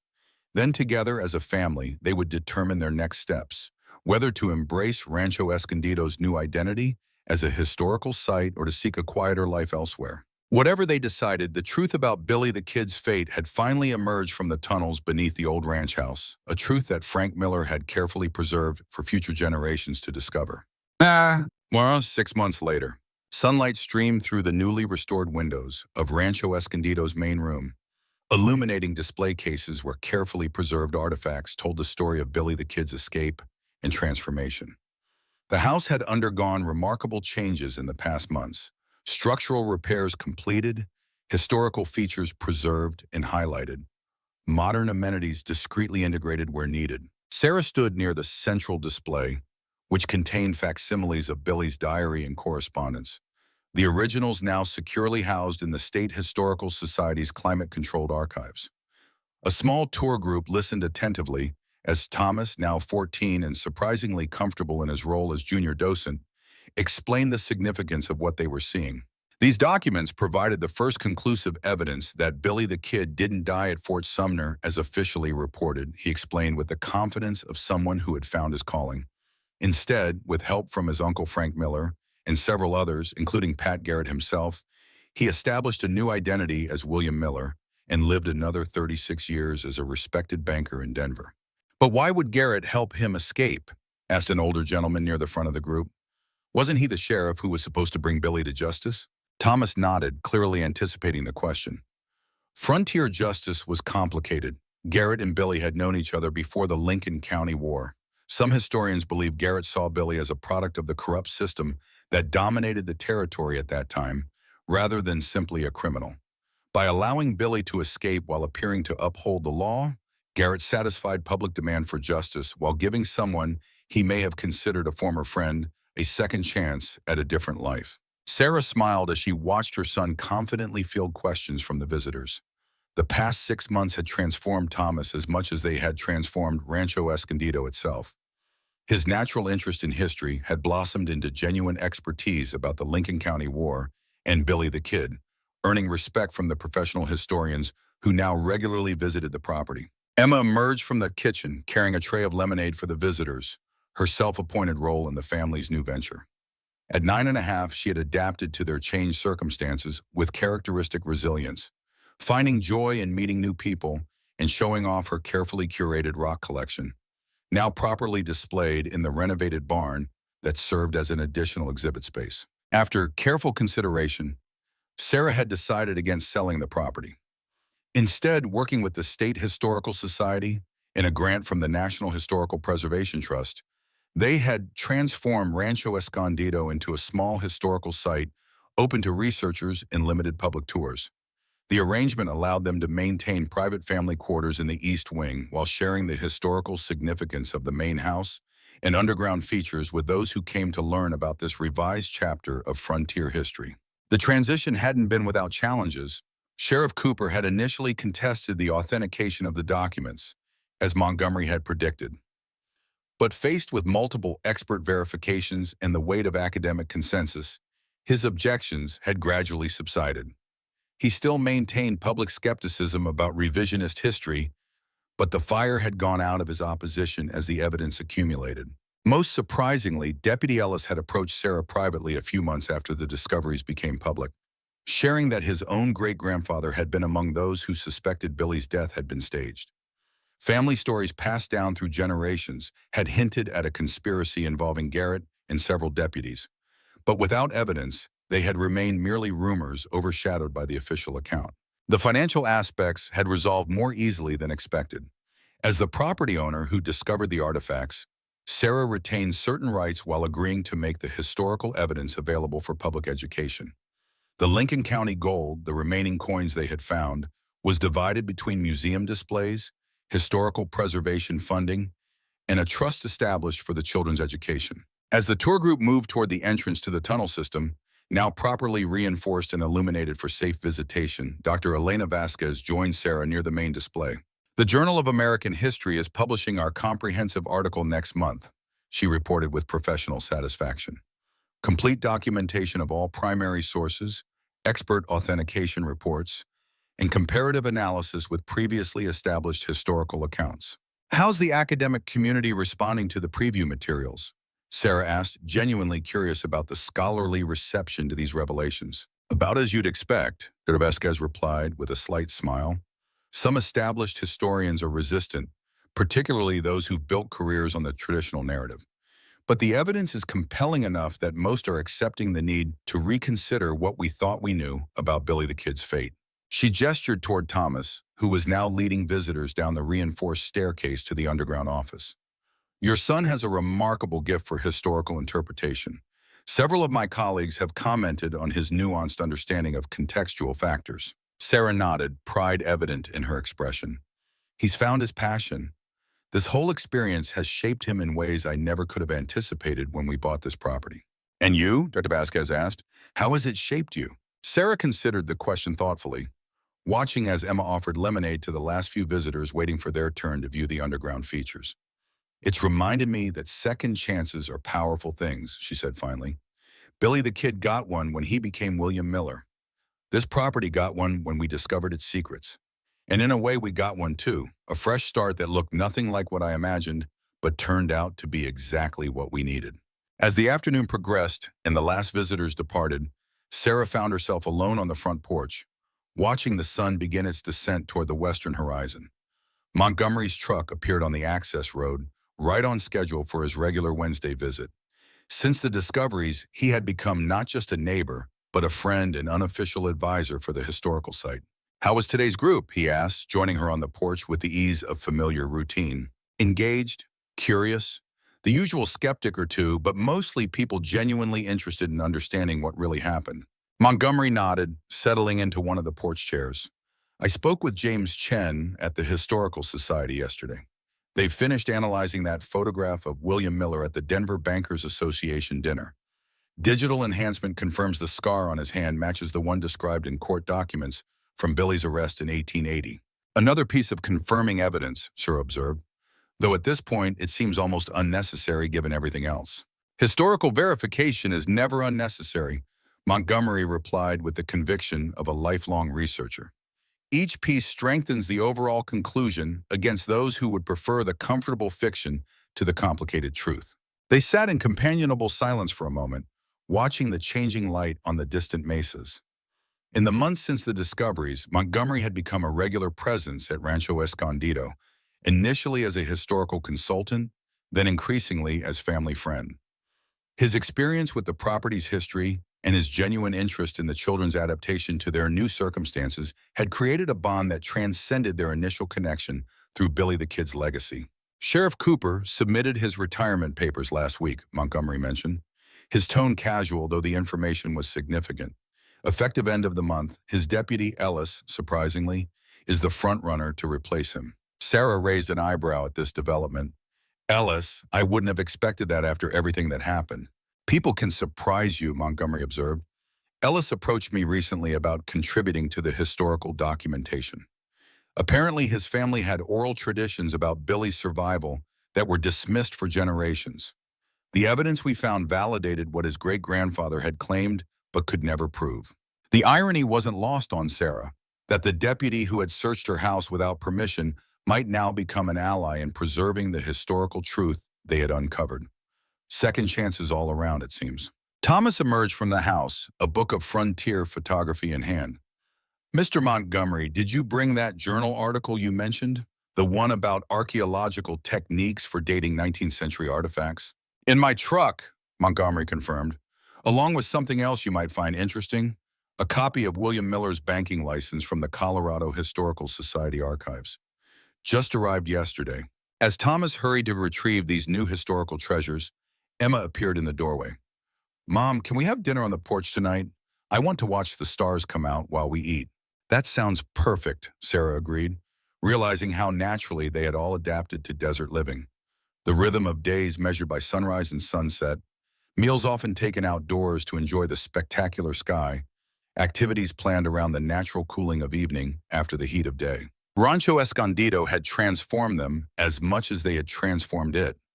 What had begun as a desperate financial gamble, a too-good-to-be-true property purchase that might provide stable housing for her children, had evolved into something none of them could have anticipated. A home that was also a historical landmark, a private refuge that also served a public educational purpose, a place of personal healing that also helped heal a historical misconception. As the family gathered for dinner on the porch, joined by Montgomery in what had become a comfortable weekly tradition, Sarah reflected on Frank Miller's final journal entry, now prominently displayed in the main exhibit. When this journal is found, the truth will already be established beyond questioning. History belongs to those who write it. Miller had been only partially right. The official history, the convenient narrative that served particular interests, had indeed become established in the decades following Billy the Kid's reported death. But he had been prescient in preserving the evidence that would eventually challenge that narrative, trusting that someday someone would value historical truth above convenient mythology. The desert sunset painted the adobe walls of Rancho Escondido in shades of gold and crimson, the same colors that had washed over it when Frank Miller had hidden his nephew's diary and correspondence nearly 140 years earlier. The old house had kept its secrets well, waiting for the right moment and the right people to reveal them to the world. As darkness fell and the stars emerged in the clear desert sky, Sarah felt a profound sense of connection to the property they had uncovered, to the history they had helped revise, and to the future they were building together. Whatever challenges tomorrow might bring, they would face them with the same resilience and determination that had brought them through the extraordinary discoveries of Rancho Escondido. The desert keeps its secrets buried deep, hidden beneath layers of sand and history, but some truths refuse to remain silent forever. In the harsh New Mexico Badlands where frontier justice once reigned and legends were born in blood, the past isn't dead. It's merely waiting for those willing to listen to its whispered truths.